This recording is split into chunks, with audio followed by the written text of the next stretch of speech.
Alexandra Kemp, born on October 11, 1982 in Leawood, Kansas, a city with a population of just over 30,000 people, was raised in one of the most affluent suburbs in the Kansas City metropolitan area. Known as Allie to her friends and family, she resided there with her parents and two brothers. From a young age, Allie displayed remarkable energy and enthusiasm, actively participating in 19 different sports teams and engaging in various extracurricular activities throughout her school years. Soccer was her true passion, and she excelled both on the field and in her academic pursuits. Upon graduating from high school in 2001, pursued her dream of studying ecology at Kansas State University. Her desire to make a positive impact on others motivated her career choice. Allie even had plans to travel to Russia as part of an exchange program assist orphan children. In 2002, after completing her freshman year of college, 19-year-old Allie returned home for the summer break. She sought a part-time job and cherished the opportunity to spend quality time with her loved ones before resuming her studies. Reuniting with her long-term boyfriend Phil brought her immense joy. Although they had chosen different universities after high school, they managed to sustain their relationship despite the distance, with summer breaks being their only chance to be together.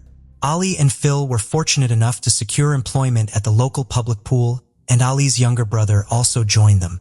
Their work schedules were arranged consecutively, with Phil working mornings, Allie during the day, and her brother in the evenings.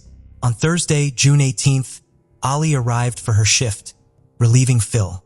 Initially, she contemplated asking him to stay a little longer, but ultimately decided against it as they had plans for a date later in the evening. The day was rather gloomy, resulting in fewer visitors at the pool. Allie occupied herself at her desk, engrossed in a book, eagerly awaiting the end of her workday. As evening approached, her younger brother arrived at the pool to commence his shift. To his surprise, Allie was nowhere to be found. Allie's phone, keys, and personal belongings were left unattended on the table, but Allie herself was nowhere to be found. After thoroughly searching the area, he made the decision to contact their parents. Their father, Roger Kemp, hurried over, growing increasingly concerned as the situation seemed peculiar. He knew that Allie wouldn't simply abandon her belongings, including her phone, and leave work early. Roger meticulously combed through the entire area, meticulously checking every nook and cranny. Eventually, he arrived at the pump room. The room was enveloped in darkness, and initially he didn't notice anything suspicious. However, as he was about to depart, something caught his attention. In the corner, there was a blue tarp spread out, and a foot was protruding from beneath it. His heart sank as he approached, realizing that it was his daughter lying beneath the tarp. Allie was covered in blood and bruises, showing no signs of life. Additionally, her shorts and underwear were missing. Roger promptly dialed for an ambulance, but unfortunately the doctors were unable to save her. She passed away shortly after being admitted to the hospital. Medical experts determined that Allie had sustained a severe head injury, and the cause of death was strangulation. They also discovered numerous defensive wounds indicating that Allie had fought back against her attacker. The police initiated an investigation and swiftly uncovered the first piece of evidence. There was an open first aid kit with a pill container on the floor of the pump room, near where the victim was discovered. It was sent to the laboratory, where experts found male DNA on the container and its lid. Biological samples were also found on Allie's clothing.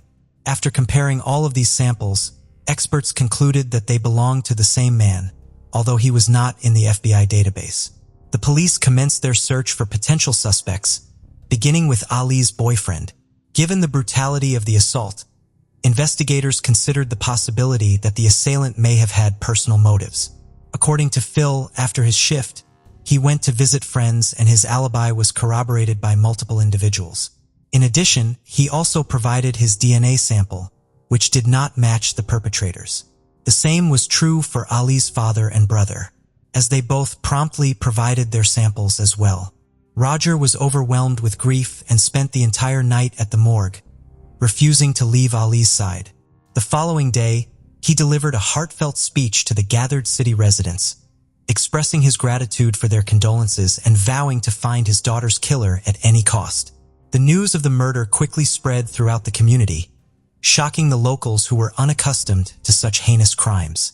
Consequently, the police received an abundance of tips, and almost immediately they obtained their first lead. Several individuals who had been at the pool reported seeing a suspicious man lurking around the area the day before the murder, observing them from behind bushes and even filming them. Other witnesses mentioned spotting a man with a similar appearance driving a beige Ford pickup truck in the pool parking lot. None of them recognized the individual, making it unlikely that he was a visitor. Phil provided an additional intriguing detail. Allie had confided in him that she sometimes felt uneasy working alone, sensing that someone was watching her. Although she did not specify if she had seen anyone suspicious near the pool, the accounts of other witnesses suggested that it could have been the same man. Another lead emerged from Allie's friend, Laurel. On the day of the murder, Allie had called Laurel around 3 p.m., expressing her boredom. In response, Laurel decided to drive to the pool to keep her company. When she arrived, she honked her car horn multiple times, expecting Allie to come out and meet her. However, instead of Allie, a man emerged from the pump room and waved at Laurel. Assuming he was Allie's boss, Laurel believed that her presence might cause trouble for her friend and chose to leave. Detectives found Laurel's account significant as they believed this man to be the likely killer.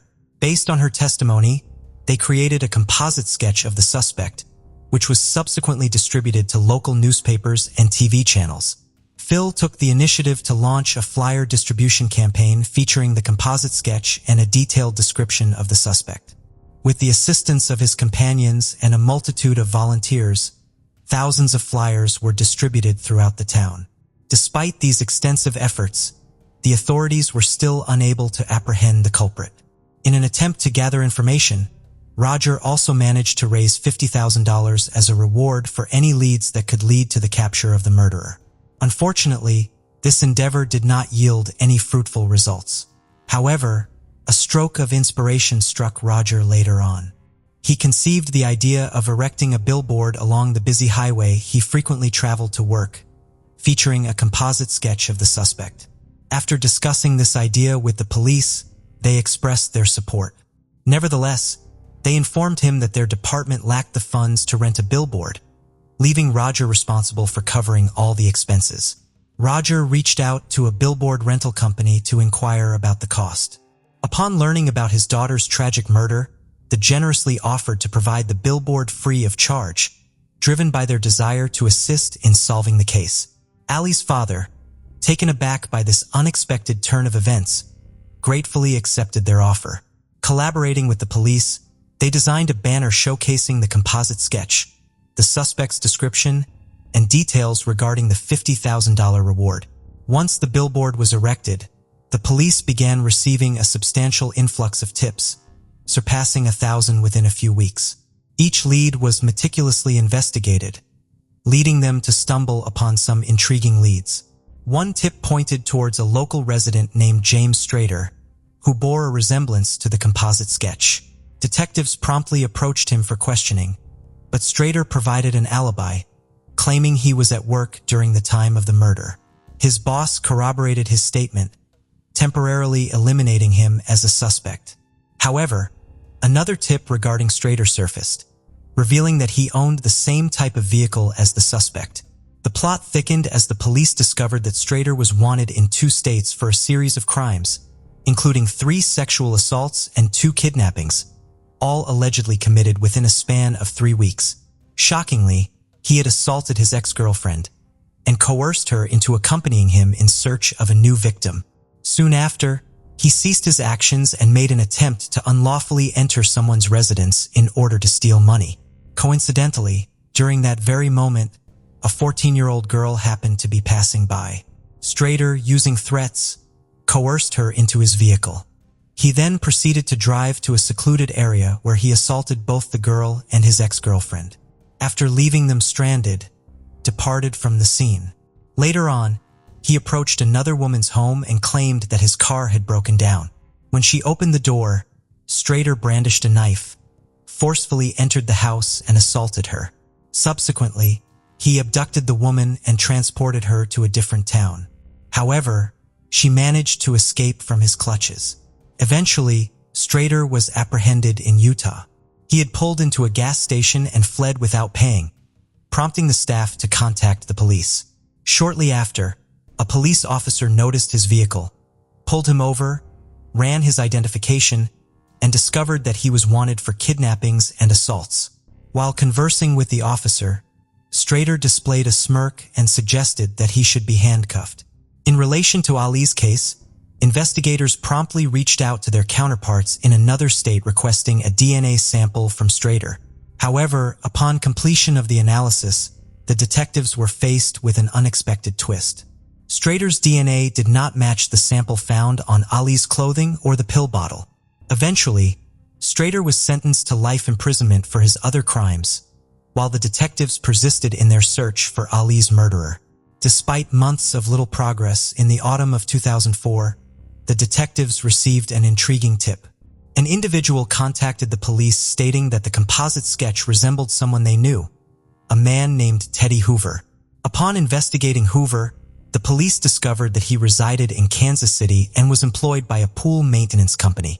Furthermore, his name appeared in the case files. Hoover had been questioned alongside others but had not aroused any suspicions. Investigators proceeded to visit his residence and inquire about Ali's murder. Hoover professed that he could barely recall his whereabouts on that specific day, considering it had been 2 years. The officers requested his DNA sample, but Teddy declined, stating he needed to consult with his attorney first. Law enforcement did not hastily eliminate him as a suspect, yet they lacked any proof linking him to the crime. Subsequently, they opted to have another conversation with him, but encountered an issue. Teddy, along with his girlfriend, had vanished without a trace, and their current location remained unknown. A month later, the police received a tip from an anonymous source, revealing that Teddy and his girlfriend had relocated to Connecticut, more than 1,000 miles away from Kansas City. This raised suspicions. Teddy had relocated across the country right after the police began showing interest in him. The detectives contacted the state's postal service to trace Teddy's new address through them, but they found no information about him. They then requested the same for his girlfriend's name, and this time they struck gold. The woman was receiving mail at an address in the small town of Bantam. However, there was a peculiar detail. A man named Benjamin Appleby was also receiving mail at the same address. Upon investigating this name, they discovered that this individual had an extensive criminal history, including robberies and assaults. Intriguingly, Teddy Hoover also had convictions for similar offenses, including an outstanding arrest warrant for public indecency. Detectives began to suspect that something was amiss. According to the postman who regularly delivered letters to Teddy's girlfriend's address, he only ever saw 2 individuals in the residence. Based on his descriptions, Appleby bore a striking resemblance to Hoover. The police once again sought assistance from their counterparts in Connecticut. Upon visiting the house, they confirmed that Teddy Hoover did indeed reside there, leading to his arrest on the public indecency warrant. In the meantime, the detectives assigned to Ali's case had arrived in Connecticut and were making preparations for the upcoming interrogation. They meticulously arranged an investigation board displaying photographs of the victim, Teddy, as well as images from the crime scene in the hopes that it would elicit a confession from Teddy. As soon as Teddy entered the room, he immediately became apprehensive upon seeing the display. Without much delay, he admitted that his true identity was Benjamin Appleby and that Teddy Hoover was the name he had assumed to evade capture, in honor of his deceased friend. Initially, Teddy vehemently denied any involvement in Ali's murder, but his resistance was short-lived. Merely 10 minutes into the questioning, he began to divulge information. According to Benjamin, on that fateful day, he had gone to the pool to meet with the manager and propose his company's cleaning services. It was during this encounter that he noticed Ali and was instantly captivated by her. Finding her in the pump room, Benjamin approached her, attempting to strike up a conversation. Although Ali responded politely to his compliments, it was evident that she was not interested. Undeterred, Benjamin persisted in showering her with compliments. But Ali remained uninterested and attempted to leave. In a desperate attempt to prevent her departure, Benjamin blocked the door with his hand and made an unwelcome advance towards her. When Ali pushed him away, he flew into a fit of rage and began assaulting her. Repeatedly striking her, he proceeded to remove her clothing with the intention of sexually assaulting her. However, upon hearing a car horn outside, he decided to strangle her instead.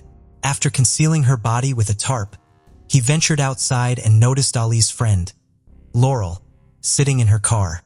Benjamin waved at her, and she drove away, oblivious to the horrific events that had just unfolded. Subsequently, Benjamin left the crime scene as well. Sometime later, he made the ill-fated decision to return, only to arrive just as the medics were removing Ali's lifeless body from the pump room. It was at this point that the police questioned him, but he managed to avoid arousing any suspicion. Benjamin claimed to be unaware of the motive behind his heinous act and expressed remorse for his actions. He also confessed that he had developed genuine feelings for Ali, and when she rejected him, he lost control of himself. Following his confession, investigators promptly sent his DNA sample to the laboratory, where it was found to match the samples obtained. When questioned about why he took the pills, Benjamin claimed he was searching for a lubricant in the first aid kit. Following his arrest, he enlisted a lawyer who attempted to retract his confession, despite Benjamin's earlier reluctance to subject the victim's family to a trial. Nevertheless, with his DNA discovered on the victim's garments, the likelihood of evading punishment was slim. During the trial, his legal representative contended that the murder was accidental, yet failed to substantiate such a dubious account of events. In 2005, Benjamin was convicted and sentenced to a minimum of 50 years in prison, rendering him ineligible for release until 2054, with no certainty even then. Given his age of 29 at the time of sentencing, it was probable that he would spend the remainder of his life incarcerated.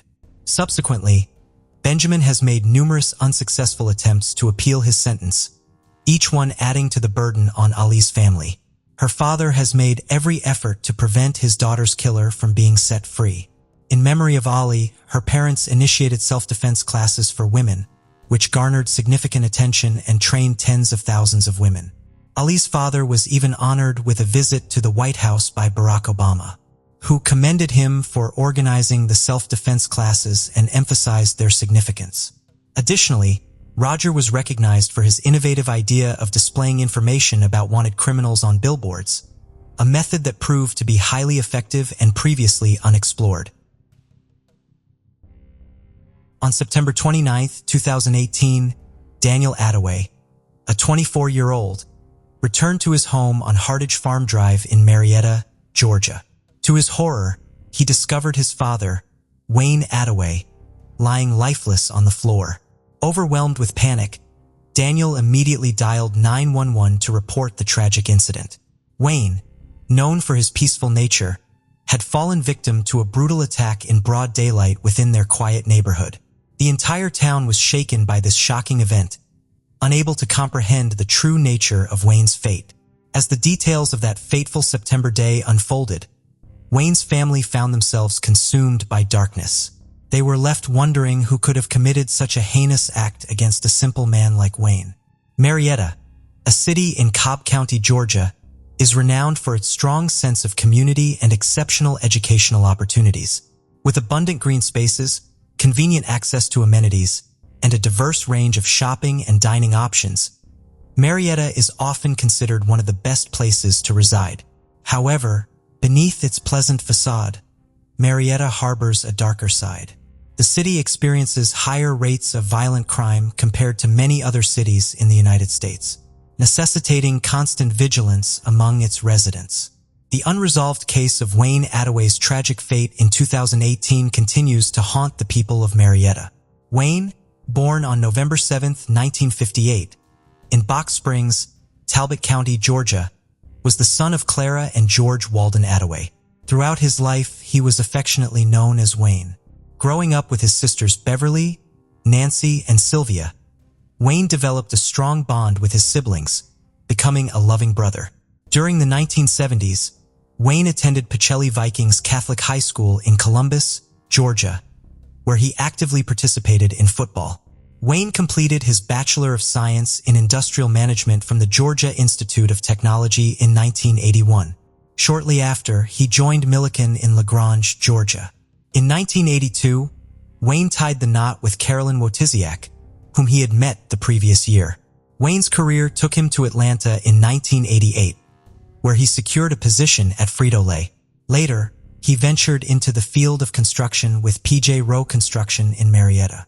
Wayne and Carolyn's married life flourished, and they were blessed with a daughter named Morgan on June 5, 1989. During this period, Wayne harbored aspirations of starting his own company, which eventually led to the formation of Woolard Ottman Construction Incorporation on March 25, 1992.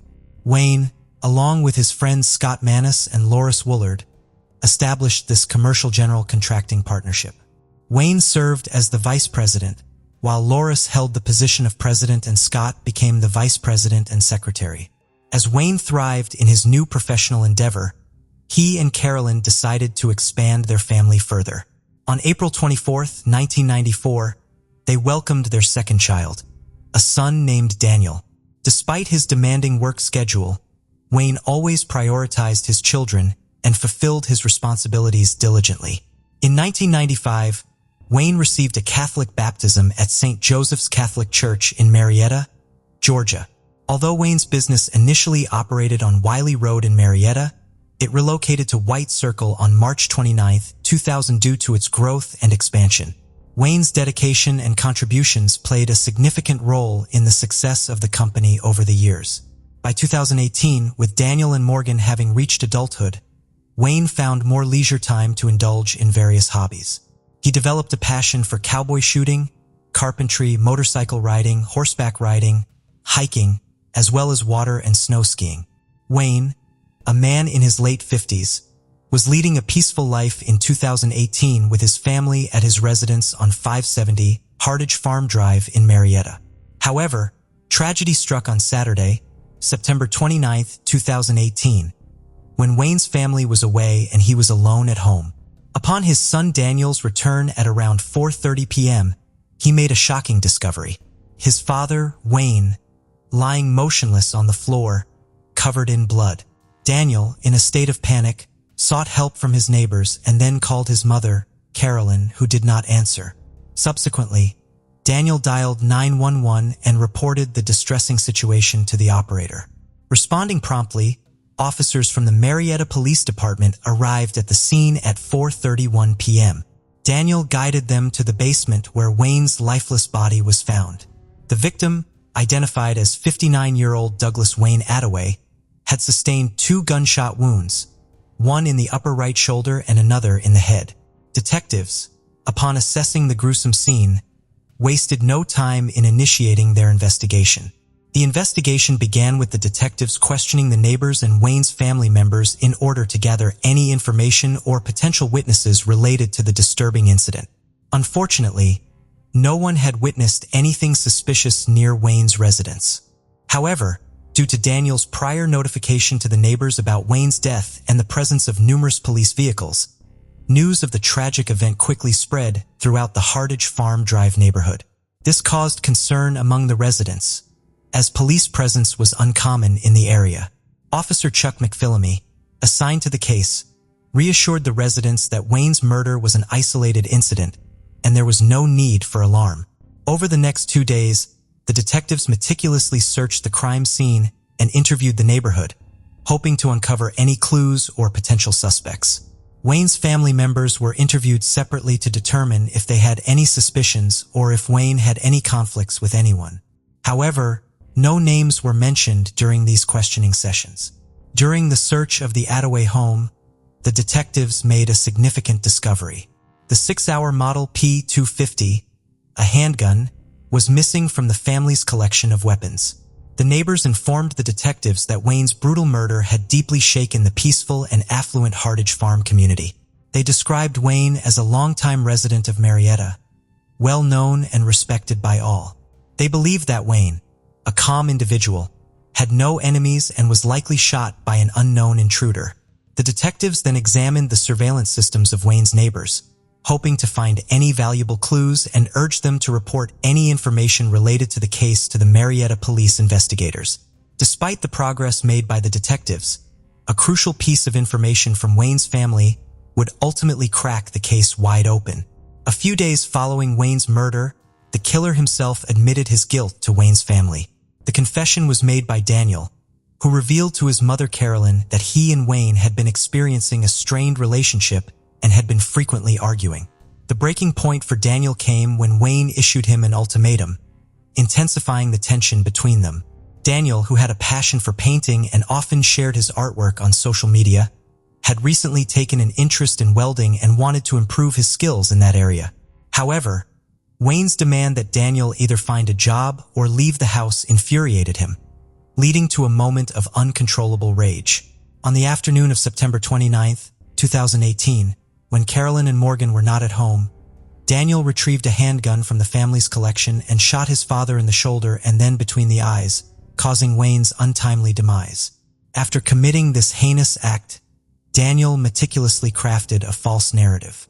He contacted emergency services and fabricated a story, portraying himself as innocent. He maintained this deceit when speaking to the officers at the crime scene, insinuating that an unknown intruder was responsible for the murder. Carolyn and Morgan were left in a state of utter shock and despair upon hearing Daniel's confession, which transformed their already sorrowful lives into a grim reality. Daniel expressed remorse and shame for his actions and ultimately decided to surrender himself to the authorities. While Daniel's confession provided substantial evidence linking him to his father's murder, the detectives also uncovered compelling proof. They discovered that Wayne had been shot with a 9mm handgun, and a weapon matching this description was found in the woods near a creek bed, approximately 100 yards away from the family's residence. The Sig Sauer Model P-250 was identified as the murder weapon, which happened to be missing from the Attaway family's gun collection during the initial search of their home. Wayne had purchased the gun himself, but Daniel's name was also on the receipt. To further investigate, the detectives conducted a gunshot residue test on Daniel, which came back positive, confirming the presence of residue on his clothes. By October 1, 2018, the investigators had gathered enough evidence to link Daniel to Wayne's murder. Consequently, on October 2, 2018, Daniel Walden Attaway, the son of the deceased Wayne Attaway, was charged and arrested at 290 Lemon Street in Marietta, Georgia. He faced charges of malice murder, felony murder, aggravated assault with intent to commit murder, and possession of a firearm during the commission of a felony. Daniel was held without bond at the Cobb County Adult Detention Center, awaiting his trial. Wayne's death deeply affected Carolyn, leaving her devastated. Just a few weeks prior, on September 18, 2018, she and Wayne had celebrated their 36th wedding anniversary. The realization that her own son had shattered their once happy family was unimaginable. With a heavy heart, Carolyn and Morgan organized a prayer service at Mays Ward Dobbins' funeral home on October 5, 2018, where Wayne's friends and family gathered to remember and honor him. On October 6, 2018 at 12 noon, a funeral service was held for Wayne at St. Joseph Catholic Church in Marietta. He was laid to rest at Kennesaw Memorial Park in Marietta, Cobb County. Daniel Attaway pleaded not guilty and sought the legal representation of Marietta criminal defense attorney Mazzy Masloum. Although Mazzy hadn't spent much time with Daniel yet, he believed that Daniel appeared to be a decent young man. When inquired about the case, Mazzy mentioned that it was premature to provide any specific comments on the case details. However, he noted that not guilty pleas were common in cases of this nature. On October 9, 2018, Mazzy Masloum, acting as Daniel's attorney, disclosed that an initial hearing for Daniel Walden Attaway was set for November 29, 2018. Mazzy emphasized that his primary objective during the hearing would be to secure additional evidence beyond what was outlined in the arrest warrant. Several hearings were conducted for Daniel's case in the subsequent days, but due to Daniel's uncooperative conduct, a verdict remained elusive. Throughout his time in custody and the subsequent hearings, Daniel's behavior took a concerning turn. As the trial scheduled for 2021 approached, Daniel was declared mentally incompetent. In the same year, Daniel was transferred from Cobb County Jail to Decatur Hospital for a psychological assessment. Although the results of the latest evaluation were presented to the court on April 12, 2021, the reports were sealed. The specifics were not disclosed to the public. Subsequently, Daniel was deemed competent to stand trial by state psychologists. According to the state doctors, they did not believe that Daniel's criminal responsibility was in question, asserting that he was legally sane and capable of proceeding with the trial. Mazzy, Daniel's attorney, mentioned that he would have an independent expert review the state's conclusions. He highlighted that since competency was a dynamic concept, Daniel could proceed with the trial as long as he adhered to his medication regimen and did not experience adverse reactions. Another year passed without a verdict, and by 2022 Daniel had spent 3.5 years in custody at the Cobb County Adult Detention Center. On March 16, 2022, Daniel Walden Attaway pleaded guilty but mentally ill to one count of malice murder in the killing of his father, Douglas Wayne Attaway, in September 2018. Daniel, who was 27 years old at the time, received a 50-year sentence, with 25 years to be served in prison and the remaining 25 years on probation. This was part of his plea agreement, which also required him to undergo mental health supervision throughout his entire time in custody and probation. The announcement of Daniel's sentencing was made public on Friday, March 18, 2022, by Cobb County District Attorney Flynn Brody Jr. through a news release. Despite this significant development, Wayne's family, consisting of Carolyn and Morgan, chose not to comment on the verdict. They were already in the process of healing and did not want to revisit anything that would reopen old wounds. Their focus was on moving forward and building a better future, as the incident had deeply affected their lives. Wayne's case was undeniably tragic, as Daniel's irrational actions had completely altered the trajectory of their family's life. Carolyn, now accepting the reality, strives each day to make it better than the last. On her social media platforms, she shares her most cherished memories of Wayne with her loved ones. In the suburbs of Belhaven, Greenwich, on the pleasant evening of October 30, 1975, summer was in full swing. Martha was determined to convince her mother to allow her to partake in Mischief Night, the pre-Halloween tradition where harmless pranks were played around the neighborhood. After persistent persuasion, Dorothy, Martha's mother, finally relented and granted her permission. However, as the hours passed, Dorothy grew increasingly worried when she couldn't locate her daughter. She reached out to some friends, only to discover that no one had seen Martha. The search for her began, but it didn't take long to find her. Tragically, Martha was discovered lifeless under a pine tree, just 200 feet from her home, brutally murdered with a golf club. The events of that fateful night on October 30th left everyone questioning what had transpired and who could commit such a heinous act against an innocent young girl. The affluent community of Belhaven held many secrets behind its prestigious walls. Greenwich, one of Connecticut's oldest towns, boasted a rich history and culture. Situated just a 50-minute train ride away from New York City, this coastal town offered a delightful blend of New England charm and vibrant city life. The members of the Belhaven community were renowned for their wealth and influence, making it all the more shocking that such a privileged society could harbor dark secrets. Martha Elizabeth Moxley, a social butterfly, was known for her outgoing and fun-loving nature. Born on August 16, 1960, to Dorothy and John David Moxley, Martha was the youngest member of the family, alongside her older brother John. In 1974, Martha's father was transferred from his job in Piedmont, California, prompting the family to uproot and settle in a spacious mansion in Connecticut, thousands of miles away from their previous home in the affluent suburbs of Belhaven. While this transition may have been significant, Martha quickly adapted to her new surroundings. In no time at all, she formed numerous friendships at school, as her classmates were drawn to her vibrant personality and self-assurance. In just a span of 9 months, Martha managed to become the most popular girl at Western Junior High School. Her popularity extended to the boys as well, making her quite famous. Martha was a remarkable individual who seemed to have it all. She was known for her friendly nature, athletic abilities, and artistic talents. Everything seemed to come effortlessly to her. Her brother John described her as someone who was easy to get along with, positive, and someone you would enjoy being around. Despite her immense popularity, Martha remained grounded and family-oriented. She would often spend her time at home, either sketching or playing with her beloved cat, Tiger. However, like any other teenager, Martha also had a wild side. During the summer of 1975, she would spend most of her days at the Belle Haven Club, engaging in activities like tennis and swimming. She would socialize with children from exclusive clubs who were considered to be of a different class. Unlike her other friends, these children attended private academies and boarding schools and enjoyed a level of wealth that even surpassed Greenwich standards. Among these children, the Skakel family stood out as they were cousins to the infamous Kennedys. Martha had a close connection with the Skakel boys, Thomas and Michael.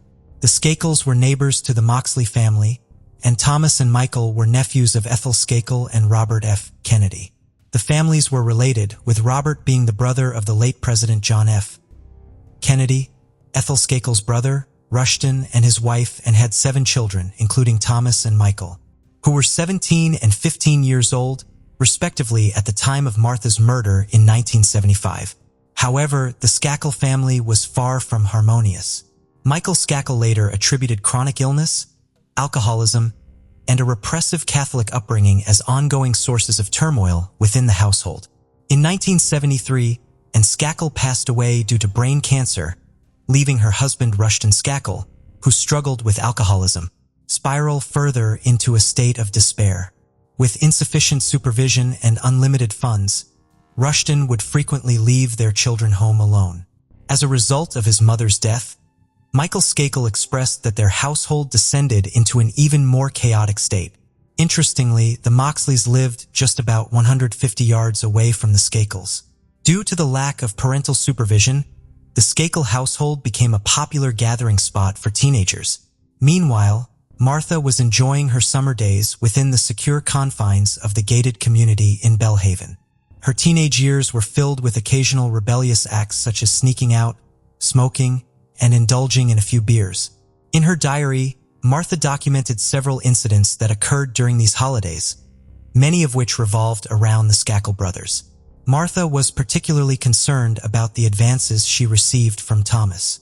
On September 12, 1975, she wrote, "Dear Diary, me, Jackie, Michael, Thomas, Hope, Maureen, and Andra were driving in Tom's car. I was practically sitting on Thomas's lap because I was only steering. He kept placing his hands on my knee. Then I took over driving again and Tom put his arm around me. He continued to engage in such behavior." Additionally, on September 19, 1975, Martha made a note about Michael, stating, "Michael was so completely out of it that he acted like a real jerk with his words and actions. He kept insisting that I was leading Tom on, even though I only see him as a friend. I told him, well, what about you and Jackie? You keep saying you don't like her, yet you're all over her." He fails to understand that he can be kind to her without being overly affectionate. It was evident that Martha had conflicting emotions about the Skakel brothers and often questioned whether she should continue spending time at their place. The uncertainty regarding her own safety and comfort weighed heavily on her mind. However, no one could have anticipated the events that would unfold next. On the 30th of October in 1975, the mischief hour commenced. Martha made every effort to persuade her mother to allow her to go out with her friends. Martha's father, John, was away on a business trip, leaving her with the opportunity to employ various tactics to gain her mother's approval. After persistent pleading, Dorothy finally succumbed to her daughter's request and granted her permission to go out for the night. Belle Haven, the community they resided in, was known for its high level of security. Every individual entering or leaving the area was thoroughly inspected, making it highly improbable for any crimes to occur within such a safe locality. Martha ventured out with her friends Jackie, Jeffrey, and Helen, heading towards the Skakels' residence where they were scheduled to meet with their Kennedy cousins. As the night progressed, midnight approached. Dorothy was accustomed to her daughter occasionally missing her curfew, so her concern did not arise until 2:00 a.m.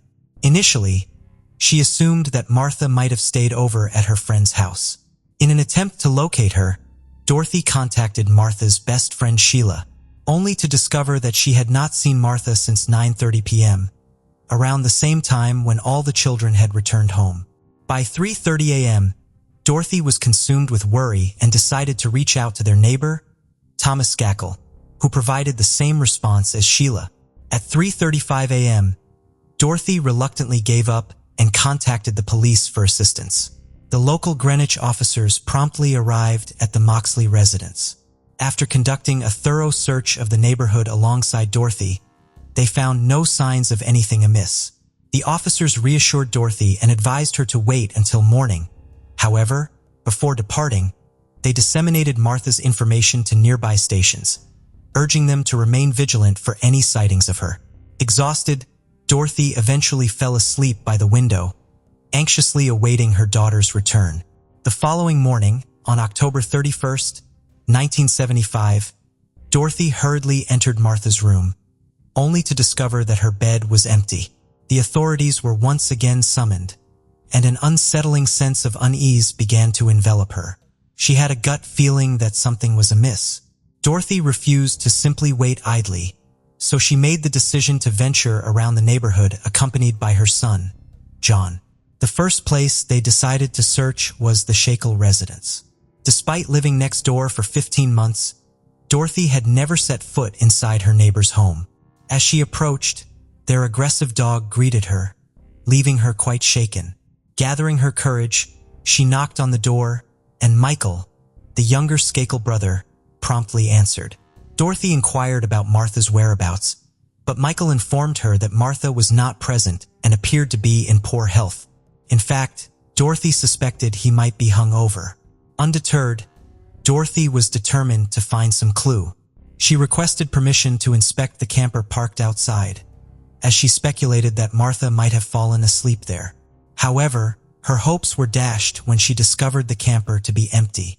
By this time, news of Martha's disappearance had spread throughout the community, prompting friends, neighbors, and the police to gather at Belhaven to search the premises.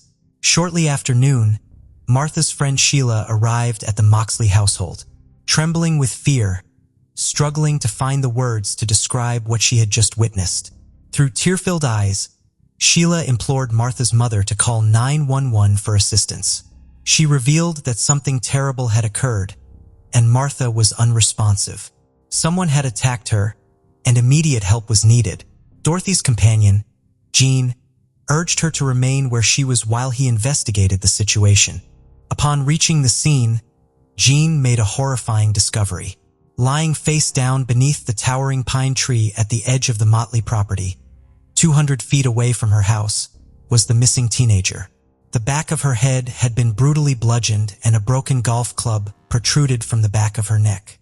Martha's attire was stained with blood, and her jeans and undergarments were pulled down to her ankles. Adjacent to the young girl lay a shattered 6-iron golf club, which had been repeatedly used to strike her head. The force of the blows was so intense that the club broke into 3 separate pieces, scattered across the ground near her lifeless body, except for the grip of the handle. The law enforcement officials were taken aback by the gruesome discovery.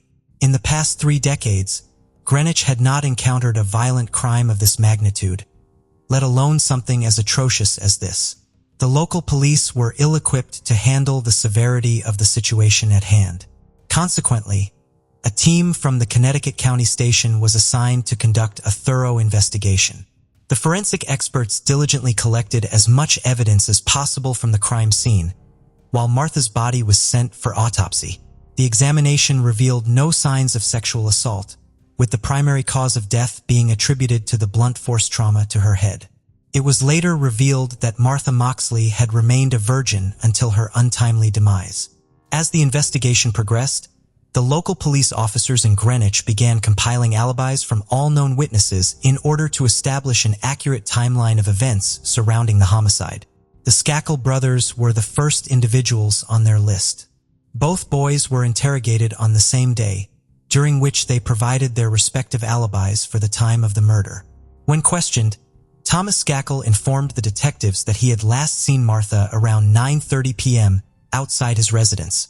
He claimed to have immediately gone inside after bidding her farewell, where he joined the family's new live-in tutor, Kenneth Littleton, to watch the movie The French Connection. Thomas later returned to his room to work on a school report about Abraham Lincoln, although his teachers denied assigning such a task.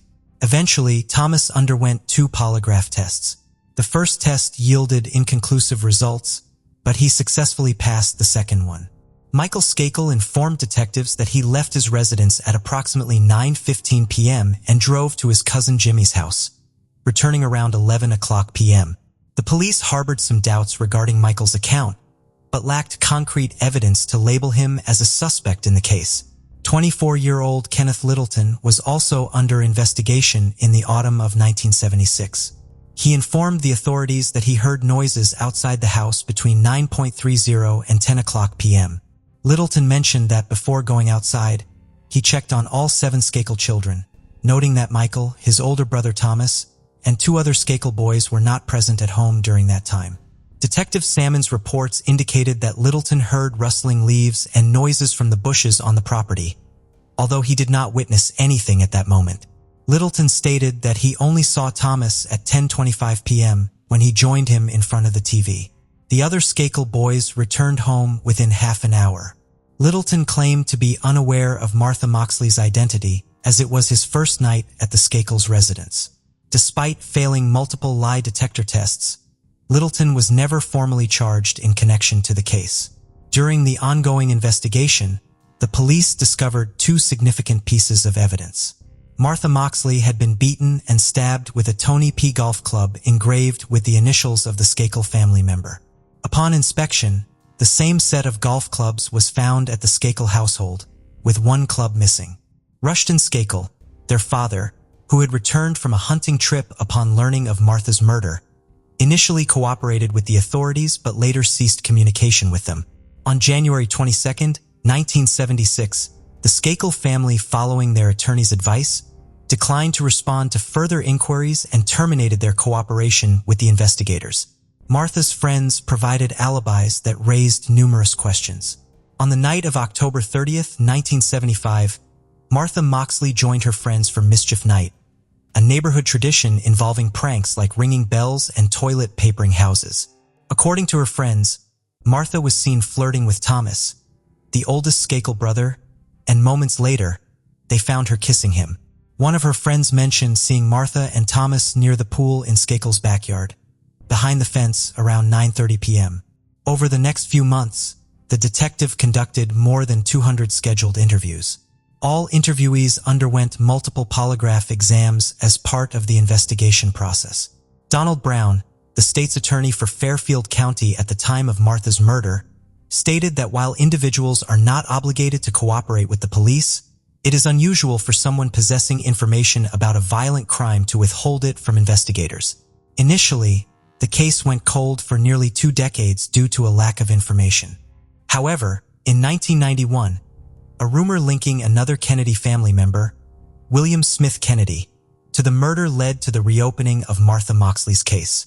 Although William's connection to the case was eventually dismissed, this development sparked new leads and reignited the investigation. In the same year, renowned forensic pathologist Dr. Henry Lee was brought in by the police. Dr. Lee utilized advanced technology that was not available in 1975. Dr. Lee examined various items, including clothes found in the Skakel garbage shortly after the murder. He discovered hairs in the fibers, some of which were microscopically similar to the victim's hair, while others were merely similar. Dr. Lee concluded that the hair belonged to a Caucasian male. However, the investigators faced a challenge as they did not possess any hair samples from the potential suspects, making it impossible to establish a match. Nevertheless, Dr. Lee managed to provide a potential motive for Martha's murder by studying the crime scene photographs. He noted that the blood smear on her body indicated an attempt to use force, suggesting a sexually motivated homicide. This revelation led to Michael quickly becoming the primary suspect in the case. Rushton Skakel, in an attempt to clear his family's name, allegedly hired a private investigator. He hoped that this would shift suspicion onto other suspects, particularly former suspect Kenneth Littleton. Unfortunately for him, this plan backfired. Private investigators Jim Murphy, a former FBI agent, and his assistant Willis Billy Krebs, a former NLNPD lieutenant, became involved in the Martha Moxley case. During their interviews with Tom and Michael Skakel regarding their activities on the night of the murder, it was revealed that both boys had lied to the police. Thomas Skakel admitted that he had last seen Martha outside his house closer to 10 o'clock p.m., not 9:30 p.m. Additionally, Thomas and Martha engaged in inappropriate activity outside his home before he went back inside. According to Krebs, Thomas became emotional and started crying while confessing this. His lawyer interrupted before he could say more. Meanwhile, Michael Skakel informed the investigator that he did not go to bed upon returning home from his cousin's house around 11 o'clock p.m.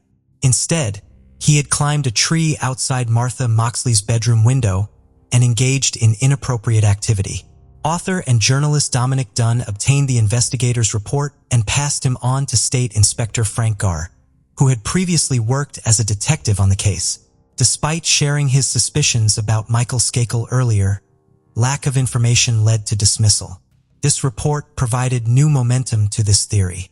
Leonard Levitt, an investigative reporter, covered the Moxley case in 1982 and also had a similar theory about Michael.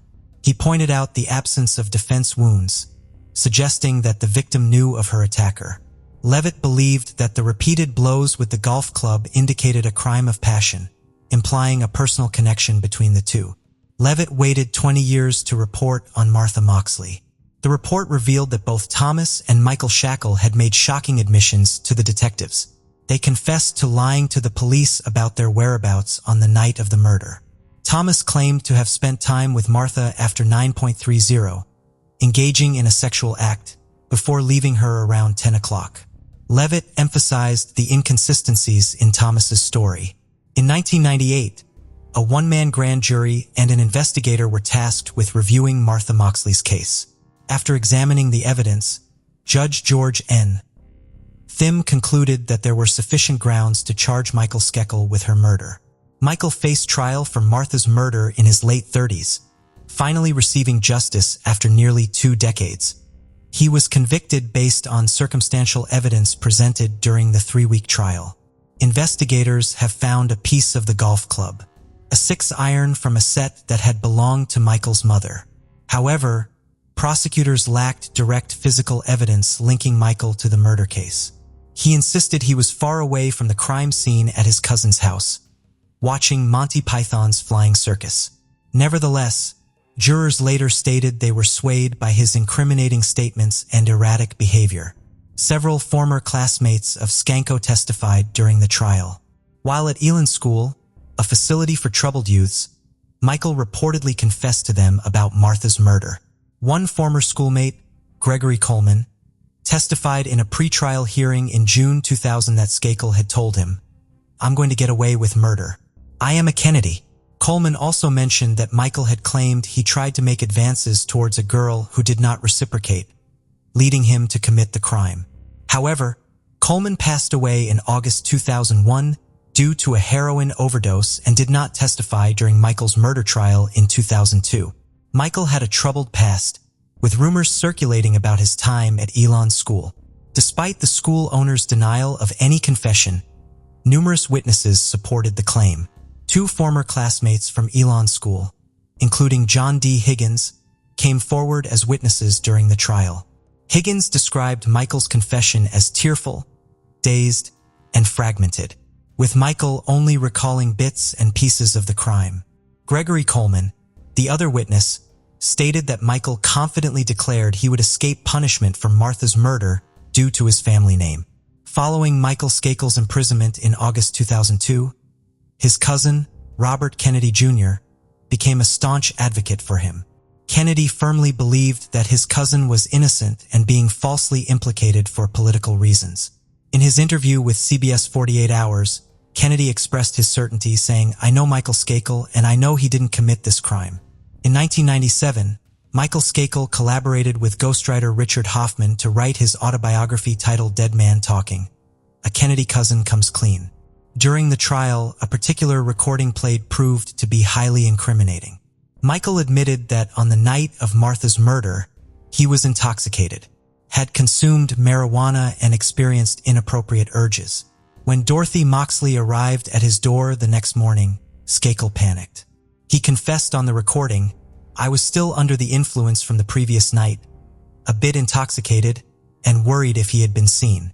Michael claimed he was concerned about being caught by anyone from the Moxley household. Prosecutors argued that Michael's reference to engaging in inappropriate acts was actually him admitting to beating Martha with a golf club. Michael's defense countered by highlighting the lack of physical evidence against him in presenting an alibi for the time of Martha's murder. Nevertheless, the prosecution portrayed Michael as a jealous teenager during the trial. They argued that his rejection by Martha, combined with his drug and alcohol use and access to the murder weapon, led him to act on his violent thoughts. On June 7, 2002, the jury delivered a guilty verdict, resulting in Skakel's sentencing to 20 years to life in prison. The jury and state superior court revealed their decision just after 10:30 a.m., following the commencement of its fourth day of deliberations. Russian Skakel seemed almost shocked as the foreman declared the verdict in the crowded, silent courtroom. The public celebrated the justice served. This case was one of the most intricate and sorrowful in the Northeast, enveloped in a whirlwind of affluence and fame. The 27 years of torment finally came to an end for the Moxley family. Outside the courthouse, Mrs. Moxley confronted a large crowd of reporters and television crews. Through tears, she mentioned that she had prayed before entering the court.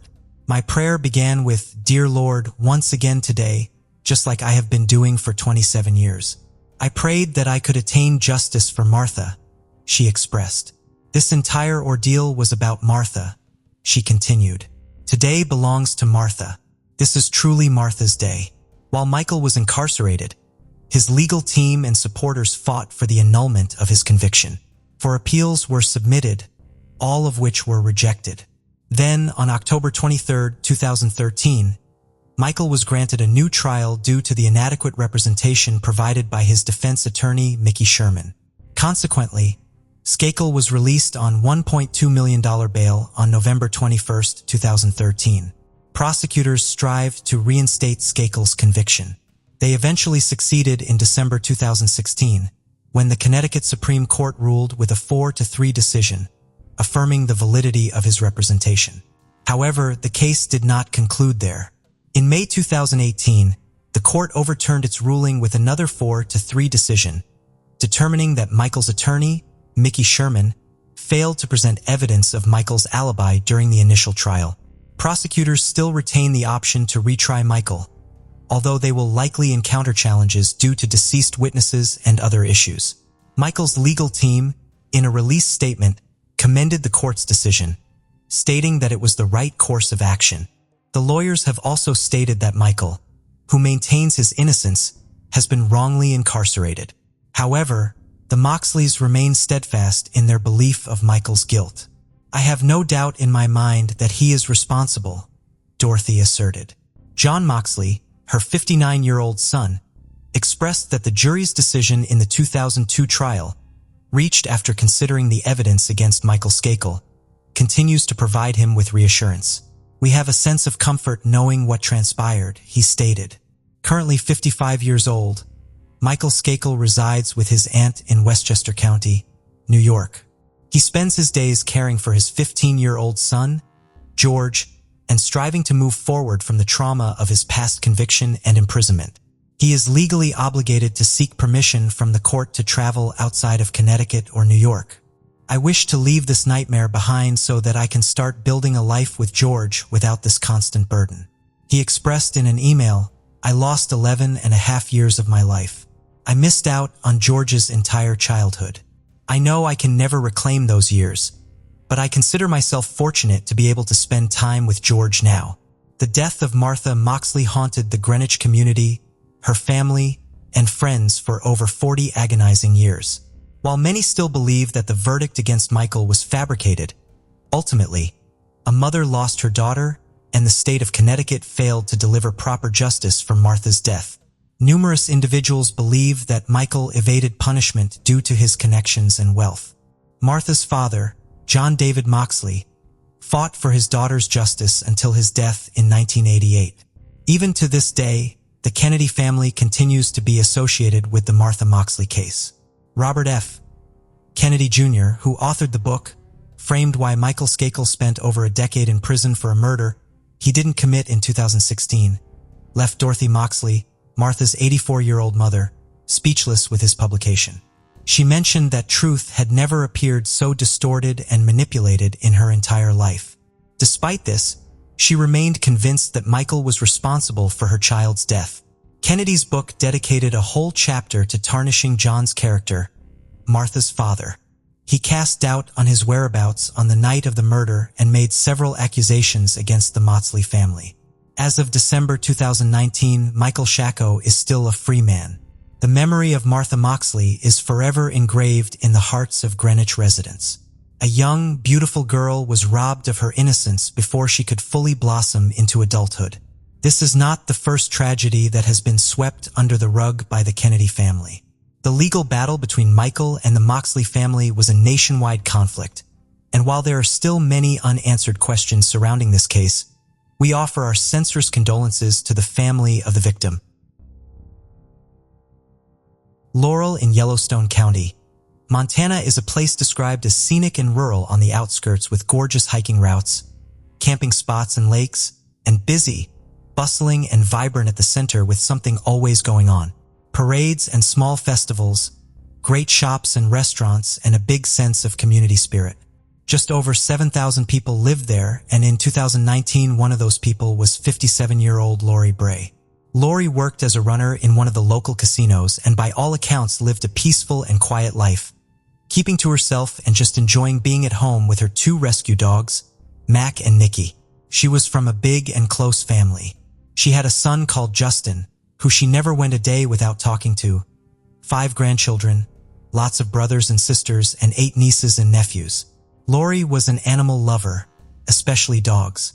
And as well as Mac and Nikki, she would donate to rescue centers and charities and would often look after other dogs before they found permanent homes. Her boss and former roommate Kathy said Lori was probably the sweetest, kindest, and most gentle person. She said she was softly spoken, with a beautiful spirit and a welcoming smile, happy to help anyone and always someone people could turn to. For her son Justin said this could sometimes be a double-edged sword and she could be too trusting of people, never seeing the bad in anyone, even when they gave her a reason to question them. September 30th, 2019 was a fairly typical day. Lori had been working the closing shift at the Cedar Ridge Casino, and just before midnight, she clocked off, locked up and left, heading straight back home as she was back in early the next day. Several hours later, October 1st, 8:30 a.m., employees at the casino noticed that Lori was unusually a no-show, but she hadn't phoned in to say why.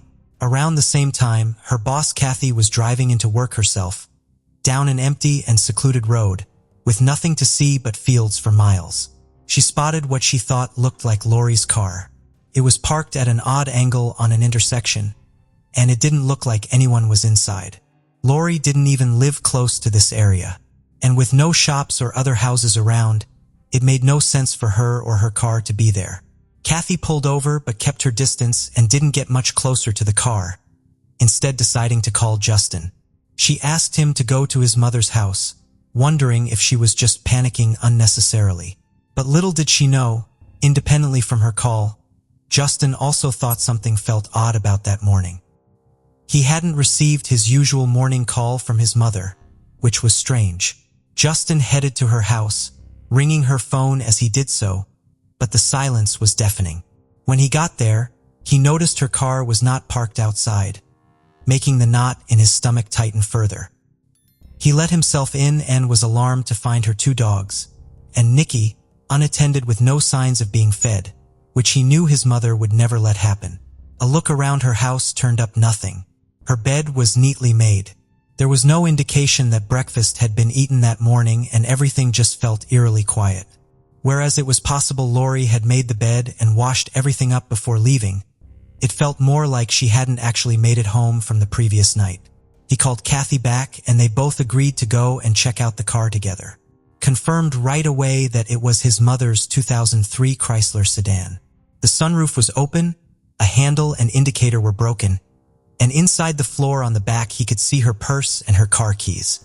Her iPhone was also on the floor, lighting up as it was receiving calls. Although Justin wanted to open the car and start properly looking, he knew in his guts that this was a job for the police and no one else. They called 911. When authorities started inspecting Lori's car, they found bloodstains covering more than half of the seat in the back, and there was a muddy shoe impression on the passenger's side door. They also found Lori's clothes scattered about too, including her underwear, which appeared damaged as if they had been forcefully removed. The hooks on her bra were bent and some of the clothing had blood on it as well.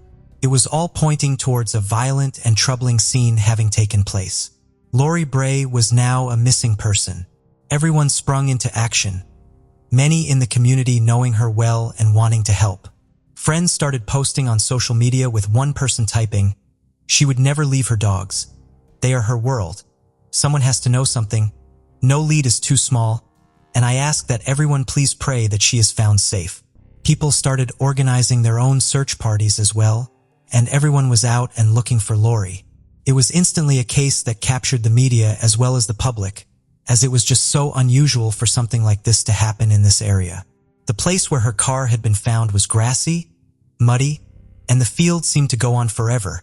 So looking for clues in a location like this was a big undertaking. Given the terrain, the searches were difficult anyway, but as the darkness started to creep in, things became impossible. Authorities told the volunteers to stop and wait until morning, which people reluctantly did. Police asked Kathy for the camera footage from inside the casino. She was not only able to give it to them, she was also able to say who most of the people were and give them their details, so they could start interviewing them. On the night she had last been seen, Lori had been closing down as usual, restocking, cleaning, and the likes. Two women briefly started talking to her at the bar, and Kathy said she knew them, they were regulars. Another person then popped up who worked with one of the women. Kathy said his name was Diego Hernandez. Diego ordered a drink, and Lori asked to check his ID before serving him. A few minutes later, Lori could be seen pointing out the clock to him, indicating the casino was closing and he needed to leave. There was a very brief conversation before Lori carried on with the closed-down duties. At 11:20 p.m., Lori grabbed her bag, locked the door, and headed out. The casino was now closed and her car was parked just in view of one of the doors. She briefly walked back for a second, seemingly to talk to somebody, before getting into her vehicle with someone. Police quickly established it was 22-year-old Diego in the car, and at the time he got into the passenger side, he was the only person apart from Lori still on the premises. Not a single other soul was around. Detectives needed to know why he had left with her and if he had seen or heard anything that night, perhaps another customer that may have been lingering or acting oddly. Just before midnight on October 1st, Diego Hernandez was found at his address. He confirmed it was him on the cameras, and the Lori had very kindly offered to give him a lift home after they got chatting in the casino. He said he only went to the casino on a whim because he could get free drinks there.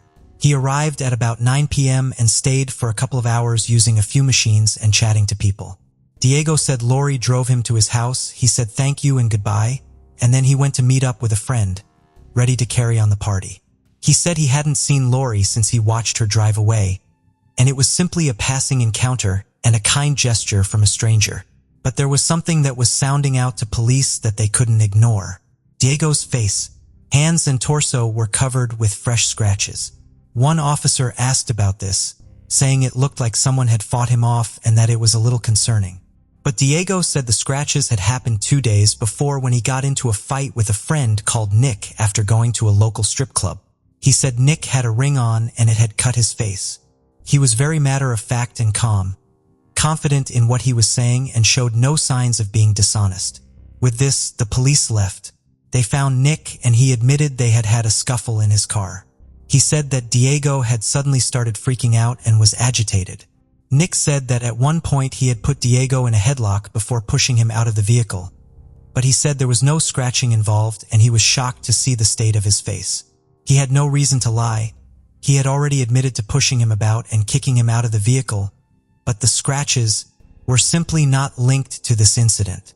Despite what Nick had said, which did match parts of Diego's story, the fact was police had no other leads apart from him. Diego was still the last known person to have been with Lori, and by his own admission was in her car. The CCTV from Cedars Casino couldn't confirm whether the scratches were there at the time, but more footage from another bar just hours before showed that he had absolutely no marks on his face at all. Early on the 2nd of October, the search party started back up and continued throughout the day. But at 7:30 p.m., detectives received the call that they had been dreading. A man had been out riding his ATV in a wooded area when he made an awful discovery.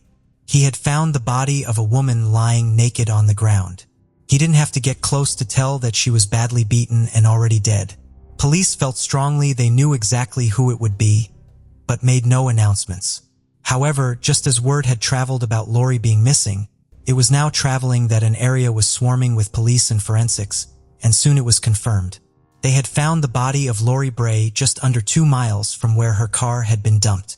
She was at the bottom of a ditch, completely naked and in the fetal position.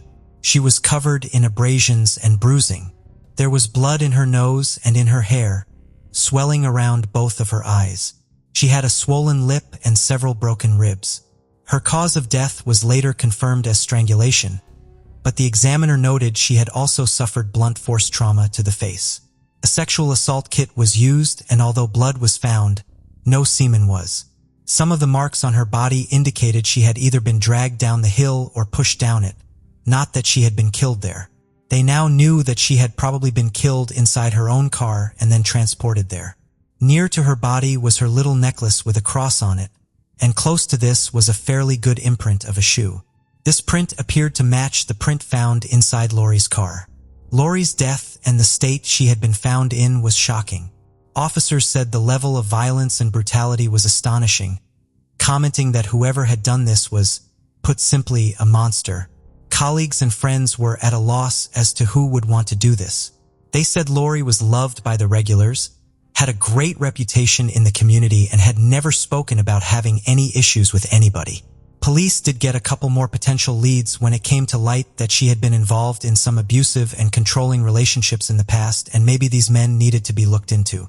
But Lori's exes, for various reasons, were completely ruled out.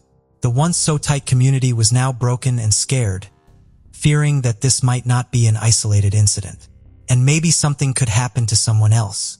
One of the residents described Lori's death as profound and detrimental to the community as a whole. Nevertheless, everybody put their worry aside to come together for Lori's family and friends, raising money to help look after her dogs, support Justin, and donate towards the funeral costs. The police were able to find several locations where Lori's phone had pinged between midnight and 3 a.m. The casino was one where her car was found and where her body was found, and one near to Diego's house. Diego's house and that surrounding area had pinged just before the location where she was found at, by which point she would have already been killed, and this was pretty damning evidence. More interesting still, while he was in the other bar in the hours before he was at the casino, he spent the evening pressuring random women to drive him home, including the lady working behind the bar. She refused several times and said she felt very uncomfortable with his harassing behavior. On October 4th, detectives executed a search warrant at Diego's residence. They collected the clothes he was seen wearing that night, some of which looked like they had been bleached as well as freshly washed. This stood out immediately, as his room was full of dirty laundry. They also found a pair of soaking wet Nike shoes that had also just been washed. The tread of the shoes matched the print that was found inside Lori's car and near to her body.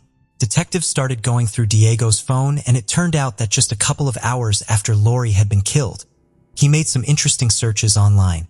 How long do investigations last? How long do FBI investigations last? Is there a limit to how many years they can investigate someone? He went to the station and gave the authorities a DNA sample, and then, after this, he changed his story. He said that he and Lori had spent some time talking in the car and they were getting on well. They then smoked some cigarettes and ended up having sex near his home. But he swore he hadn't seen her after that. Officers still didn't have enough to hold him, so he was allowed to go home.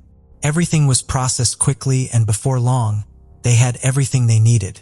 Diego's DNA was a match to the DNA found on Lori's body and under her fingernails. Diego was called back in, where he would change his story for a final time. He was now claiming that he and Lori had actually been in a relationship for over a year, and they were just keeping it a secret, and that was why he had lied so much. She always wanted to keep it quiet, but at the same time, I don't know how to explain it. But every time that me and her had a relationship under profile, she always told me, she said, to keep it quiet. Like nobody needs to know about this, he said. But detectives went back over a year on both of their phones, and there was no evidence to suggest they had ever even talked before. This was corroborated by the casino cameras that showed Lori asking for his ID and only talking to him to tell him they were closing. Their phones had never made contact or been in the same locations until that night. On October 8th, just a week after Lori Bray was reported missing, Diego Hernandez was placed under arrest in connection with her death. 2 days later, he was charged with deliberate homicide. This came as such a shock to everybody in the area. Diego was well known and well liked. He always seemed polite, friendly, and quite quiet. His friends said he was down to earth and genuine, and this had left them blindsided. The police's theory was this: given all the CCTV that seemed to show Lori getting into the car with him willingly and not under duress, indicated that Lori had offered to give him a lift home, as he had originally said, likely feeling sorry for him given how late it was. Once near his house, Diego had attempted to initiate something sexual and Lori refused. A struggle then broke out and he viciously attacked, sexually assaulted, and eventually strangled her.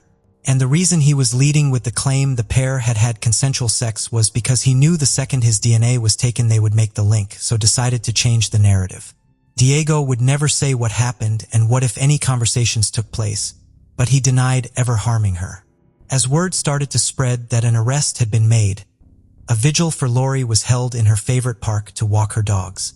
Money was still being raised and a lot of people were donating to the charities she once did so much for.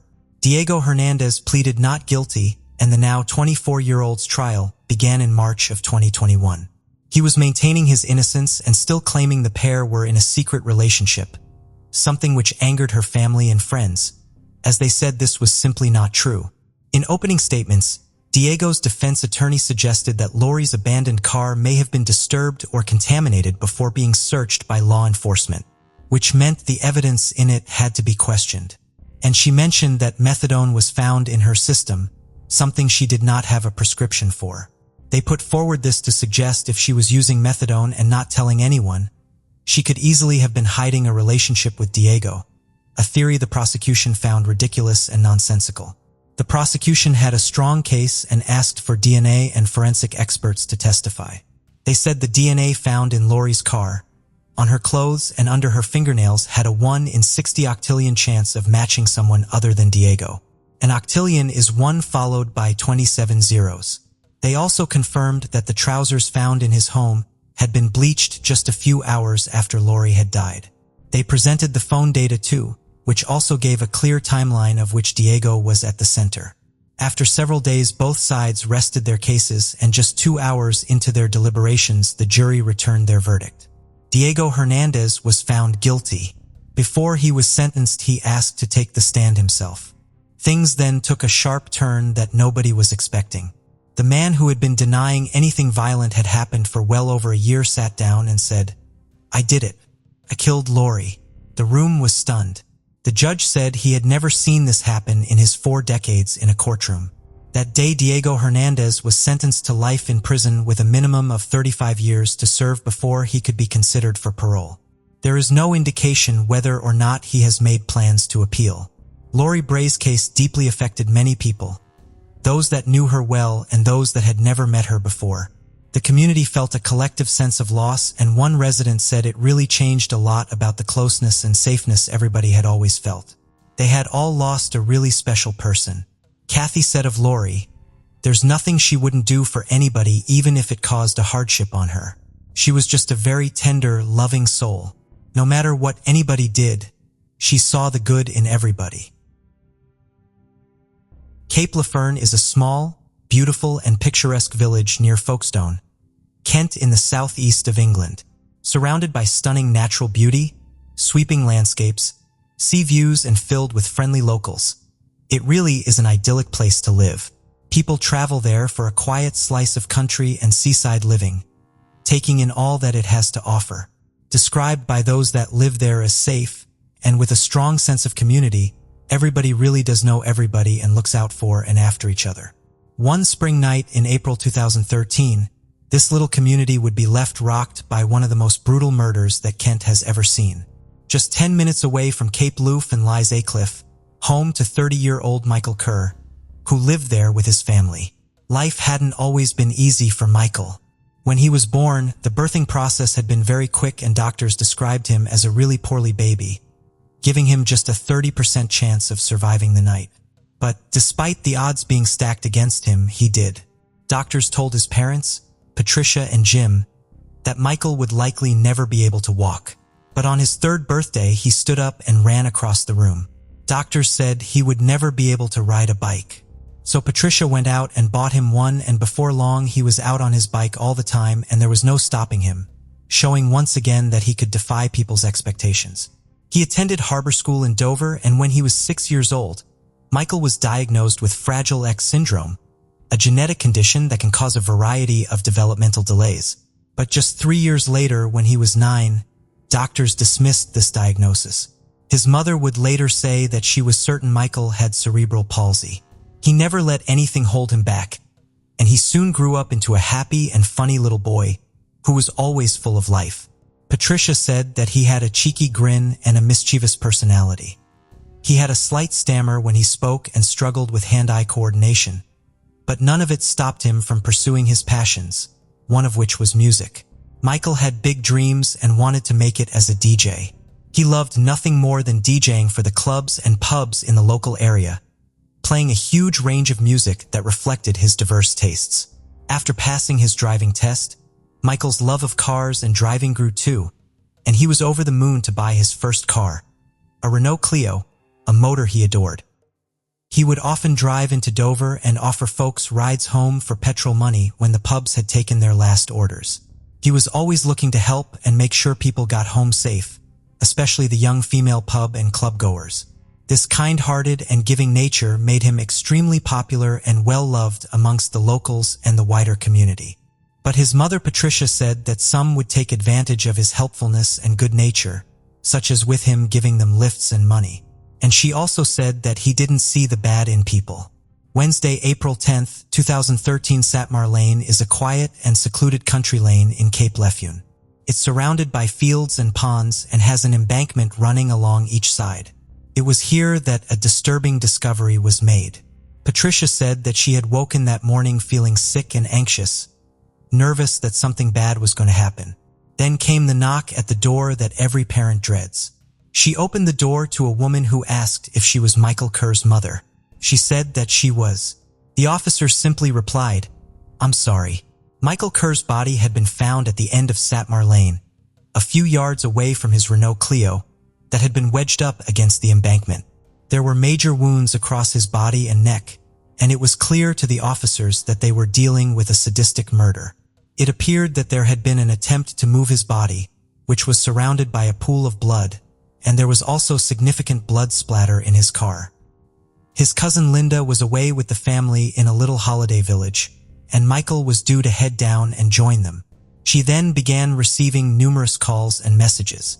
It was then that she learned her beloved cousin had died. For those that knew him, they were in shock. Michael was loved by so many, and nobody could understand why anyone would want to hurt him. As news began to spread throughout the community, people could not believe that a crime this brutal and violent had happened. Police had swarmed Cape Lefune, and this quiet little part of the UK had been turned completely upside down. The murder had been a violent and incredibly frenzied one. Michael had been stabbed 10 times and had 11 slash wounds to his body. 2 of his teeth were also found underneath his body. Severe force had been used to smash them out of his mouth. He had defensive wounds, but they were few, meaning he had potentially been caught unawares or lost so much blood in such a short space of time that it had left him physically unable to do anything. Detective Chief Superintendent Paul Fotheringham said that the police had decided to take the unusual step and asked a pathologist to come to the scene to carry out assessments and take samples as the body lay in situ, a decision that is only taken in the most serious of cases. But the pathologist was unable to make it, and the weather was beginning to turn. So a tent was erected around his body before he was taken away to the mortuary. The task that lay in front of the police officers was enormous. They needed to search all around the area for any clues that could lead them to what had happened and to whoever was responsible. A huge team of officers were searching the lane and divers were dispatched to search the ponds nearby. His phone was missing, but his wallet was still there and it didn't appear to have been touched, meaning it did not seem to be a robbery that had gone wrong, leaving them still hunting for a motive. Did his phone contain evidence that pointed to his killer, and was that why it was missing? Given the position of his Renault Clio, it seemed that someone had attempted to use his car to drive away from the scene of the crime, but abandoned it when they couldn't drive it over the bank. There were so many questions and so few answers. Rumors soon began to swirl within the local area. The port of Dover was not far away, with people coming into the country and going out of it all the time. Had this been an opportunistic killing by someone who wasn't even in the area anymore? Had he been ambushed? Had it been planned? The police needed to speak to people, including those that knew him best, so they could work out which theories to rule in and which to rule out. During their door-to-door inquiries, someone living in a house roughly 100 meters away from where his body had been found said that they had heard what appeared to be shouting and screams on the night he was killed, but said that it sounded more like people were having fun than someone in distress. As the search of the lane continued, they finally got their first big lead. Michael's phone that had been missing was found, smashed, seemingly stamped on, before being kicked into the hedge at the side of the road.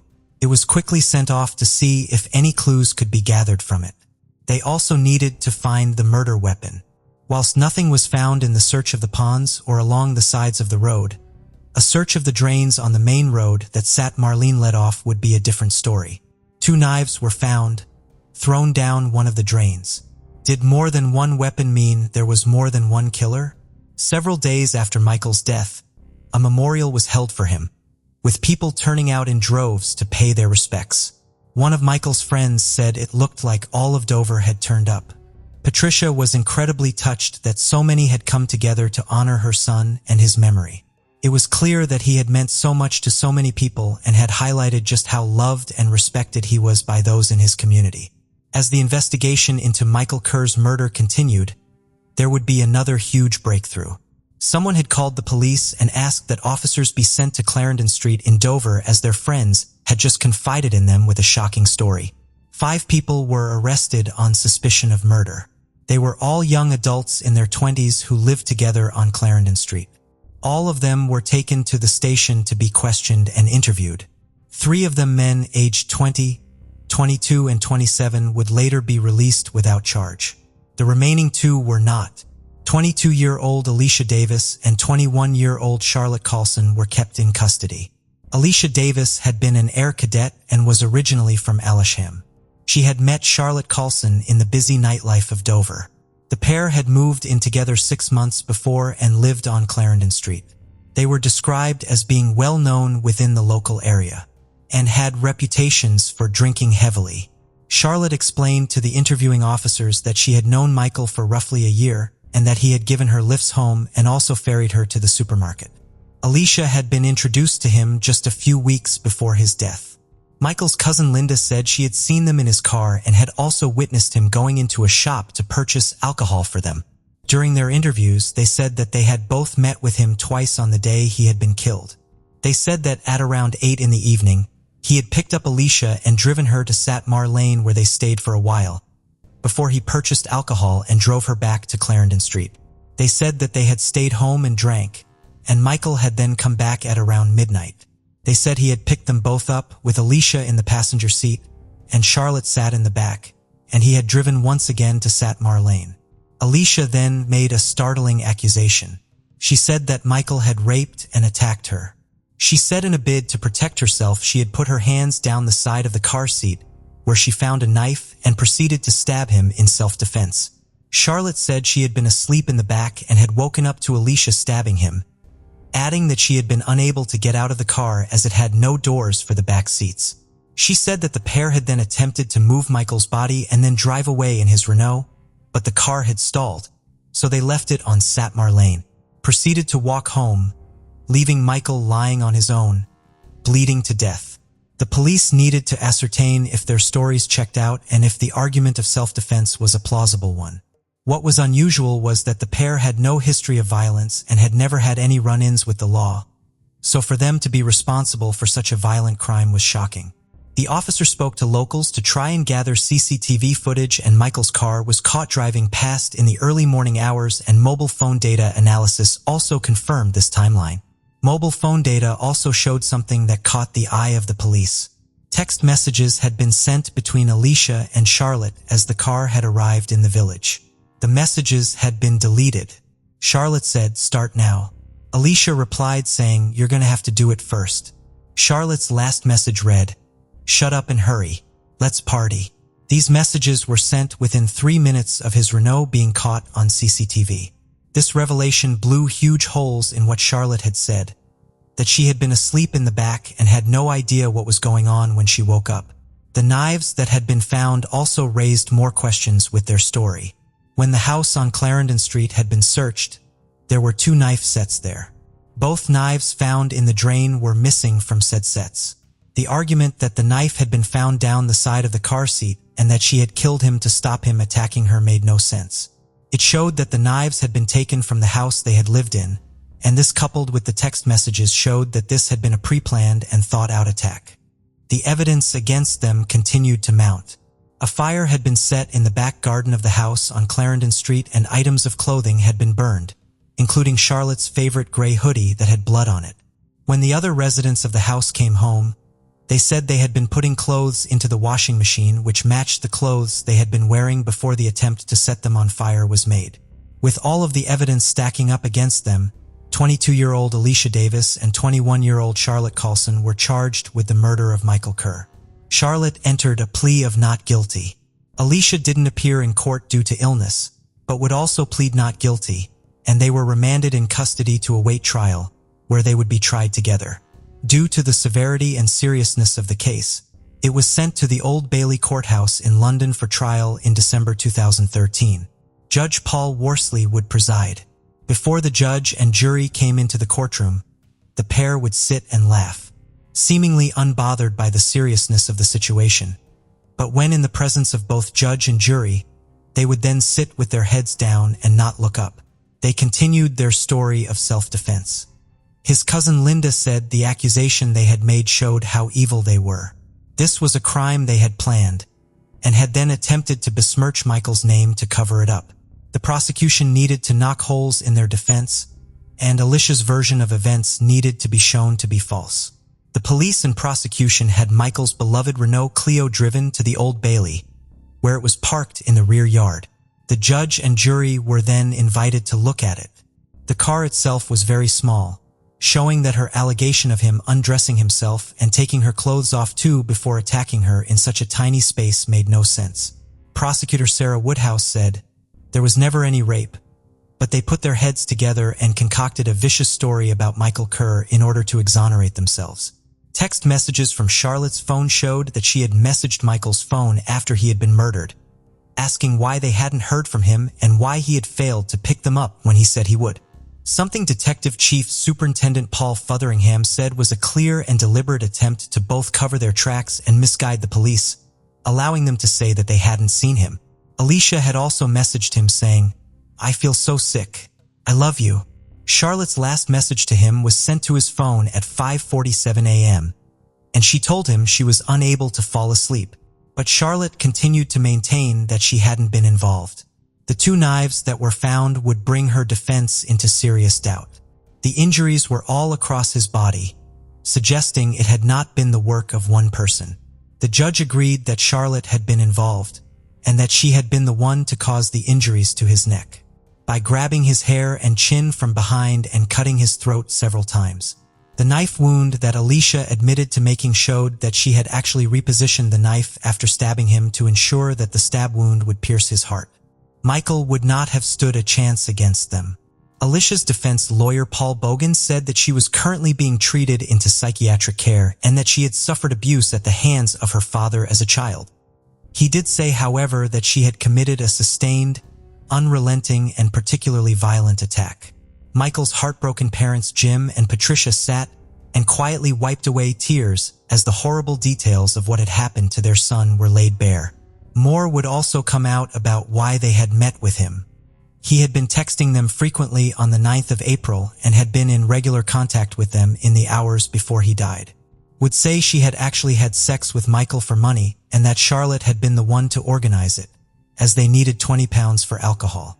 Charlotte had sent Michael a message saying that Alicia would have sex with him if he paid her. The possible motive for why they had killed him began to emerge. Knowing that she had slept with him for money, with Michael being more vulnerable, it could have led him to believe he had a girlfriend and was in a relationship with Alicia.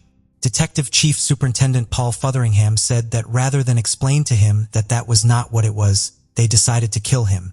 After killing him, CCTV was shown to the court, proving that they had appeared to go about their night as normal, by later visiting a McDonald's and going to buy alcohol. As they returned home, they were heard laughing and joking with each other by neighbors. After hearing all of the evidence, the trial concluded after 3 weeks. And before long, the jury had returned its verdict. 22-year-old Alicia Davis and 21-year-old Charlotte Carlson were unanimously found guilty of the murder of Michael Kerr. The pair both burst into tears as the verdict was read out. Charlotte Carlson was sentenced to life in prison with a minimum term of 20 years. Alicia Davis received a sentence of life in prison with a minimum term of 25 years. Michael's devastated mother Patricia said that the pair should have received longer sentences. She said, "So many people have said an eye for an eye. I don't want that. No, I don't want them to die. Because in my head, every night when those lights are out, they see and they hear and they are haunted by what they did to my boy and it torments them." Judge Worsley told the pair, "You both set upon him.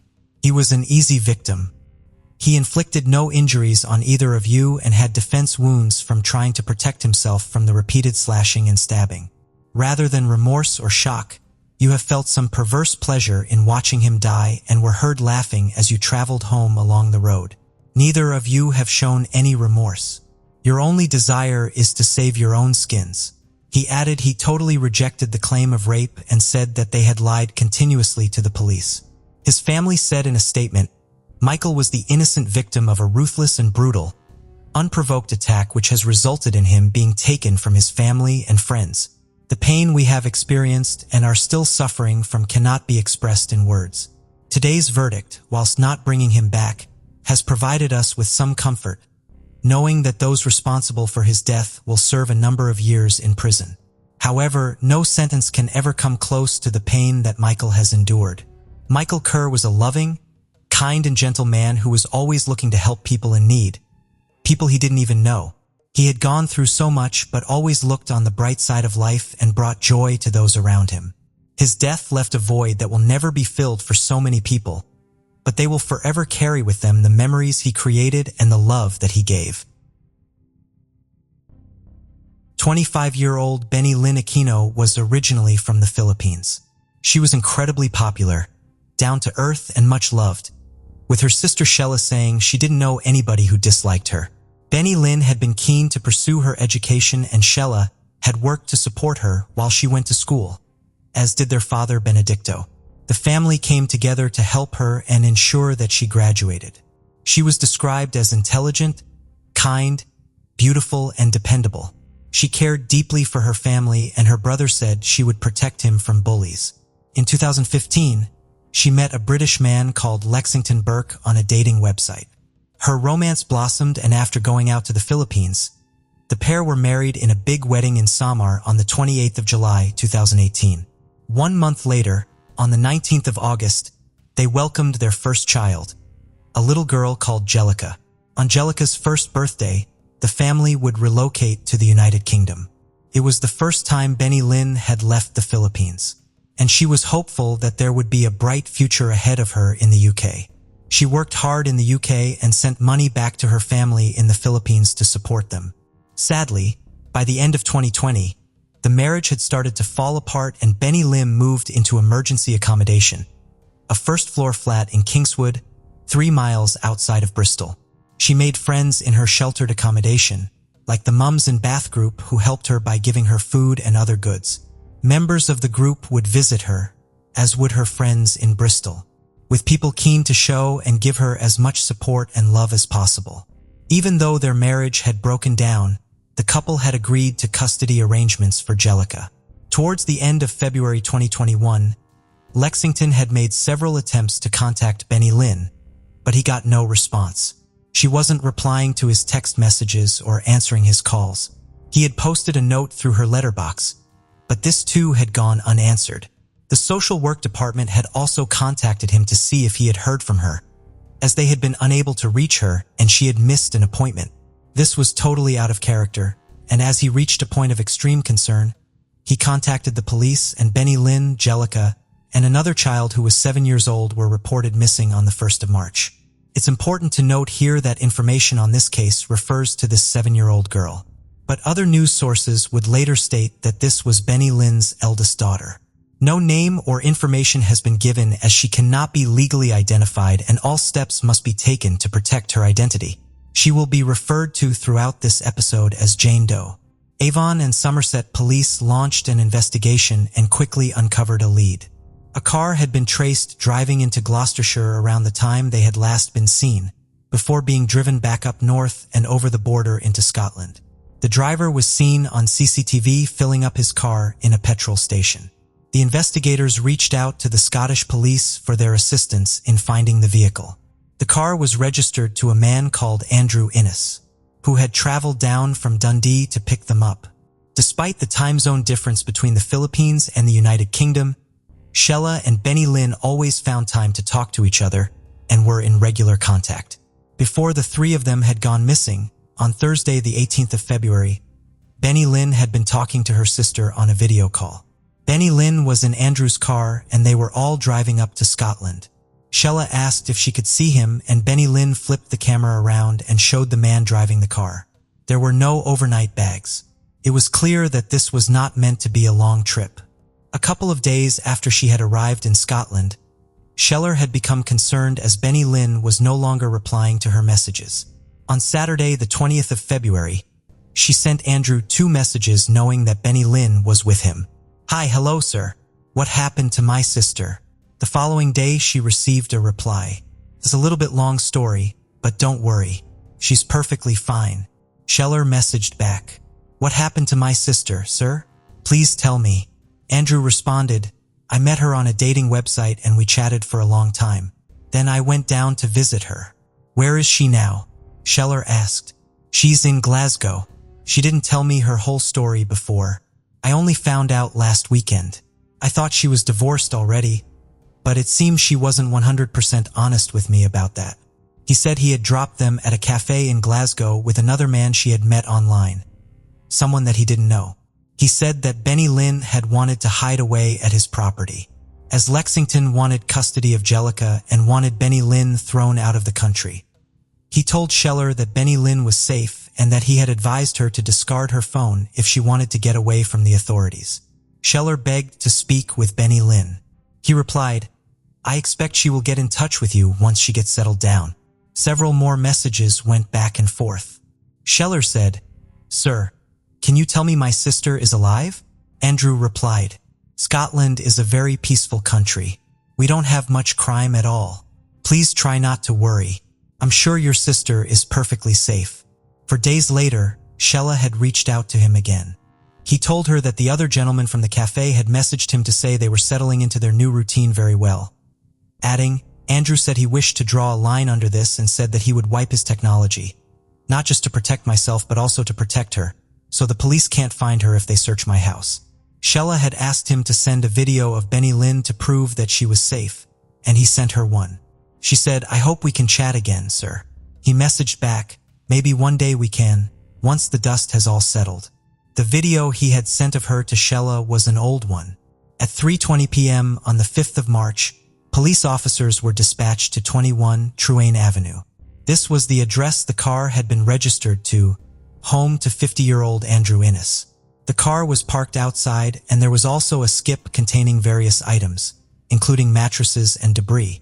After knocking on the door, Andrew Innes opened it but only slightly, and they spoke to him on the doorstep.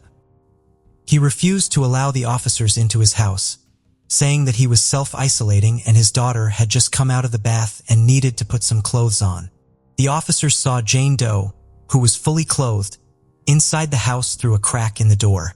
They had a bad feeling and knew something was wrong. They insisted he let them inside. Upon entering the house, they described it as being in a state of disarray. It was seemingly under renovation. Kitchen utensils were on the stairs, and the cooker and units in the kitchen had all been removed. In the living room was Jane Doe, who was watching cartoons. One of the officers spoke to her. She confirmed that Andrew was not her father and they were of no relation to each other. When questioned, Andrew Innes said he had driven Benny Lynn and Angelica to Glasgow and left them at a cafe with a man he didn't know. He said he hadn't seen them since. They didn't believe the story he was telling, and they knew they needed to dig deeper for the truth. What came out of his mouth next would leave the offices stunned. Killed her. She's under the floor. We got into a fight and I killed her. But where was Angelica? Under the floor with her mom. I couldn't look after a child. The child was screaming, he said. Upon this shocking confession, Andrea Innes was arrested and taken into custody. Jane Doe was also taken away to safety. The following day, on the 6th of March, she was charged with the murder of Benny Lynn and Angelica, and the police now needed to find their bodies. When news of the appalling crime began to break and spread, the local residents left flowers and toys in tribute to Benny Lynn and Angelica outside of Truane Avenue. As the hunt for the bodies continued, the police began to piece together the chain of events. Benny Lynn had been using a dating website called Filipino Cupid as she was seeking companionship. It was here that she met 50-year-old Andrew Innes. The messages had initially just been general chit-chat and had then moved into video calls. He started to steer the conversation in a different direction. He asked her to send a photograph of herself that was sexual in nature, but she refused. He offered her a job as a community relations manager and money to work for him. He would also give her somewhere to stay, to which she replied, "If you want to employ me, I can do this in Bristol." On the 12th of February, the pair had agreed to meet up. After they had arranged the meeting, Andrew Innes had made several internet searches for the murder rates in Scotland, as well as what is chloroform used for and underfloor storage. In spite of the strict travel restrictions that were in place due to COVID-19, he had traveled down from Dundee to England to meet her in Kingswood, a distance of more than 400 miles. She had taken pity on him sleeping in his car as he couldn't get into a hotel, and he wasn't allowed to stay in her accommodation. She had wanted to see Scotland and the beauty it had to offer, so she agreed to go with him and stay at his for the weekend. Various photographs were taken of Benny Lynn and Angelica in Dundee as they saw the sights and explored the city, as well as photographs of Andrew Innes. On the 23rd of February, he was seen purchasing gravel and DIY tools, and the next day a skip turned up at the house. The task in front of the officers was massive. They called upon the assistance of forensics teams alongside anthropologists, archaeologists, and geologists to ascertain if what he was saying had actually been true. It would take 2 weeks for the police to excavate the house, but they would come to discover that Andrew Innes had not been lying. Buried roughly 3 feet down, the bodies of Angelica and Benny Lynn were found on the 19th of March. Back in the Philippines, Sheila received a call. It was from Benny Lynn's estranged husband, Lexington. She could not believe what she was hearing, and she was tasked with giving the news to her parents, who were living in a different part of the country. Completely traumatized by the death of her sister and niece, she was left unable to sleep and kept trying to contact Benny Lynn on Messenger. Benny Lynn's devastated brother posted to social media, "I remember we used to play and you made me dance. You always made us happy. We will never forget you." As the police continued to look into Andrew Innes, they discovered that this software developer had no previous criminal convictions. He had been born in Germany on a military base in 1970. He had moved to Dundee from Derby at the age of 24 and had worked with DMA Design on various video games after attending the University of Aberdeen. He would later marry a woman from Japan and moved out there with her. The couple shared 3 children and also lived in California for a while, before going back to Scotland once more. In 2019, their marriage had fallen apart and he had been deported from Japan back to the UK, away from his wife and children. Andrew Innes was on 34 dating websites, and there were more disturbing discoveries. He was very experienced with technology and designed and built what was referred to as a scraper tool that could be bolted onto various websites. This meant he could only have women with young children included in the searches he was making on these sites. He harvested the data and put it into a spreadsheet, where women were graded based on age, weight, height, and whether or not they were mothers to young children. The profiles he had given the highest scores to were women with young children who were in their mid to late 20s. Now that the bodies of Benny Lynn and Angelica were found, it was time for a postmortem to be carried out. This would reveal the horrifying truth. Benny Lynn suffered major head injuries and internal bleeding. She had also been stabbed in the chest. It is believed she was murdered on the 23rd of February, the same day he was seen on CCTV buying DIY tools and gravel. Detective Constable Paul Hardy asked Ines how long she had been buried under the floor. Ines replied, "Last Friday she came up. We were going to spend the weekend together. I saw she had been chatting to about 50 men on the phone. It was either Monday or Tuesday. Took me a while to get through the concrete." He was adamant it hadn't been planned though. He said, "There was a fight and she came at me and I fought back and now she's dead. There was no premeditation. She came at me with a sushi knife." But CCTV would blow the story apart, as he was shown in AB&Q hardware store on King's Cross Road in Dundee, where he purchased the hammer that he would use to bludgeon her to death. He said that he had killed her in self-defense, fearing for his life, but his story would later change, saying he had suffered an auditory hallucination. It is believed that this is how Benny Lynn's death had actually occurred. As she stood in the kitchen making food, he attacked her, bludgeoning her repeatedly in the head with the hammer. He then went to his office to get a long-bladed knife that Ines had described as a samurai sword, before heading back into the kitchen and stabbing her with it. He had also bludgeoned her with the handle of the blade and again with the hammer. All of this had happened in front of 7-year-old Jane Doe. He proceeded to wrap up her dead body in a rubble sack, tarpaulin, and a blanket before putting her under the kitchen floor. Following the murder of Benny Lynn over the next 2 to 3 days, he had kept Angelica alive and sexually abused her. He would then murder her by applying pressure to her neck and mouth. He wrapped up her naked body in rubble sacks and put her with her mother under the kitchen floor. He said that she had wanted her mother and it seemed logical to me to put her with her mom. His DNA was also found on her body and DNA belonging to both Angelica and Ines was found on a condom in a bin at the house. Following the murders, he had told Jane Doe that Benny and Angelica were in hospital and that was why they weren't there. Officers who interviewed him said he was wallowing in self-pity and showed no remorse for his dreadful crimes. The investigators spoke to Jane Doe.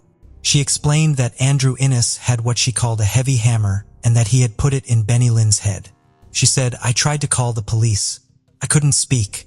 She said they had been playing a game of hide and seek when Angelica was murdered by Innes. She said, "I don't know where. I just know looking in the bathroom and he shut the door on me.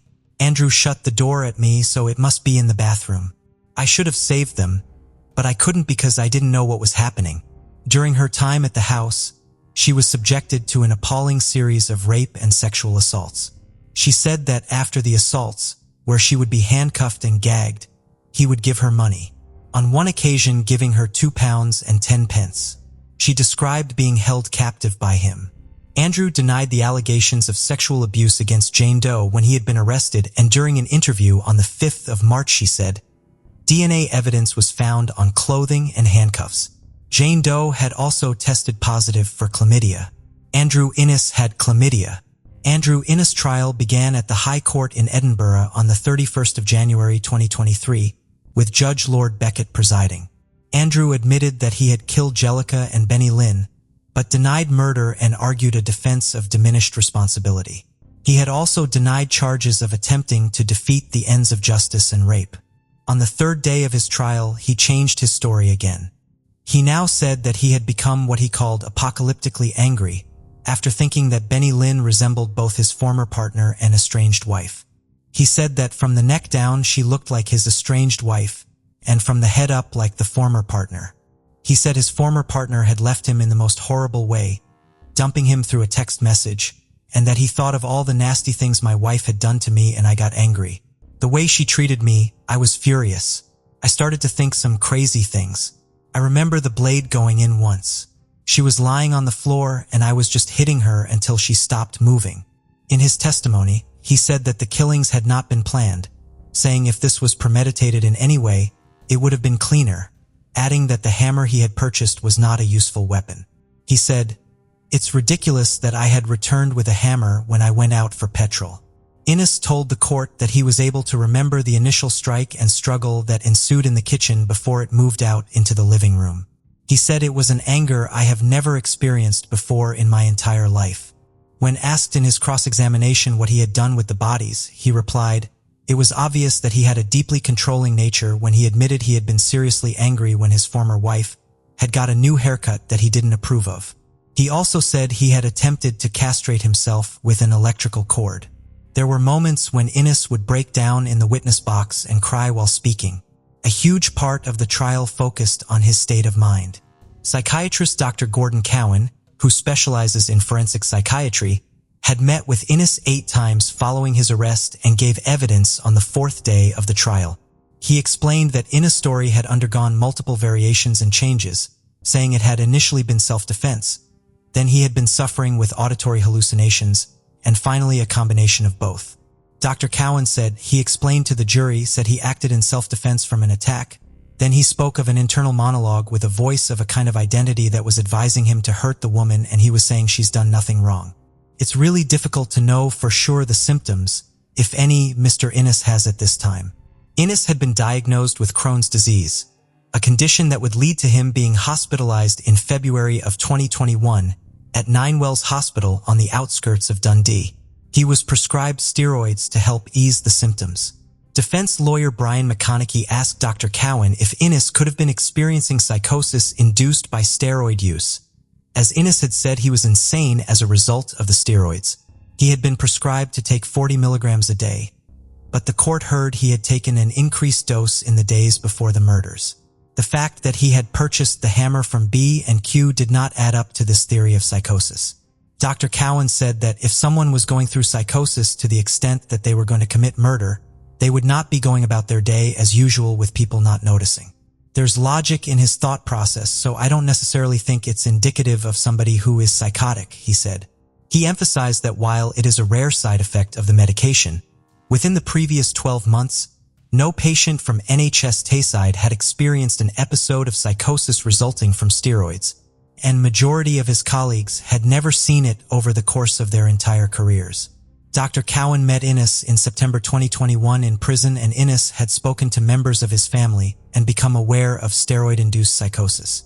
This was the first time he had become aware of this phenomenon and thought it perhaps fit with what happened to him, Dr. Cowan explained. Several of the professionals did consider that he had a diagnosis of autism spectrum disorder, but the judge later said that this neither predisposed him to violence, nor that it gave any reduction on his culpability. One of the most heartbreaking moments of the trial came when the pre-recorded interview with Jane Doe was played. "Andrew killed Jellica when we were playing hide and seek," she said. She added that she didn't know what was happening. She also described the horrific sexual violence that she had been subjected to. The nature of the evidence was so distressing, members of the jury were offered counseling to cope with what they had seen and listened to. On the charges relating to Jane Doe, Innes accused her of lying, saying that some parts of her story didn't add up. He argued he would not have used a sock to cover her mouth as she had said, as there were hundreds of other items more suitable. "If I wanted to gag that child, I would have used an actual gag," he said. Innes told the jury that had the police officers arrived at his home just 24 hours later, they could have found her murdered body alongside Benny Lynn and Jellica. After 5 days, the prosecution and defense rested their cases. Following the evidence that had been presented, Judge Lord Beckett gave instructions to the jury to find him guilty on both counts of murder. After just 2.5 hours of discussions, they returned their verdict. Andrew Innes was found guilty. Alongside his convictions of murder, he was also convicted of rape and sexual abuse. Andrew Innes was sentenced to life in prison with a minimum term of 36 years that he must serve before he can even be considered for parole. Benny Lynn's family had traveled from the Philippines to the United Kingdom for the trial. They said in a statement that what had happened was the worst cruelty we could ever imagine, adding that they would be forever haunted by the appalling crimes. Benedicto, Benny Lynn's father, had had his life completely destroyed by the loss of his daughter and granddaughter. The grief was so devastating he had been left unable to work. For Lexington, what had happened to Benny Lynn and Jellica was devastating. He described his rage and pain at the cruelty that had been shown towards Jellica by Innes, and the appalling abuse and death she had suffered. It was later confirmed that Andrew Innes intended to appeal his conviction and sentence. His appeal was lodged at the High Court of Criminal Appeal in Edinburgh. The hearing will take place at a later date.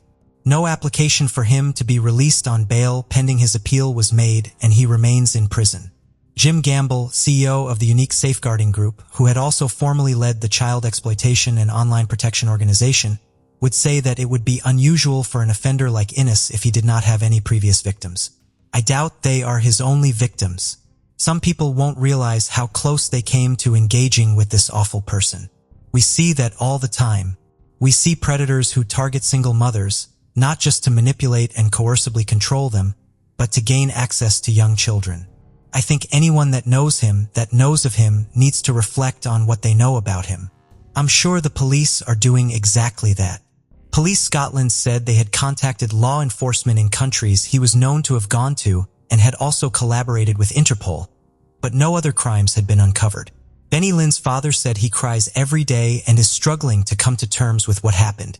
For me, I still haven't accepted that they're gone, he said. Her family also began campaigning for a charity called Kenlungan, which offers support and help to people from the Philippines who live in the United Kingdom, including those affected by domestic abuse and violence. Benedicto said, "I've now decided to dedicate my life to defend the rights of women and children. All Benny Lynn wanted was to love and be loved." She made the enormously brave decision to move away from her home to a country she didn't know, hoping for a bright future. To this day, Scheller still calls her sister's phone just to hear her voice on the voicemail.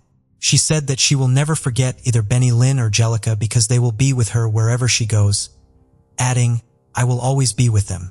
Thank you for joining us on this journey into the depths of unsolved mysteries. Cold cases not only challenge our understanding of the past, but also ignite our curiosity and determination for answers. Remember to subscribe to stay updated on our latest investigations. And if you have any information regarding the cases we've covered, don't hesitate to reach out. Together, we can shed light on the shadows of the past and bring closure to those who seek it. Until next time, stay vigilant, stay curious, and never stop seeking the truth.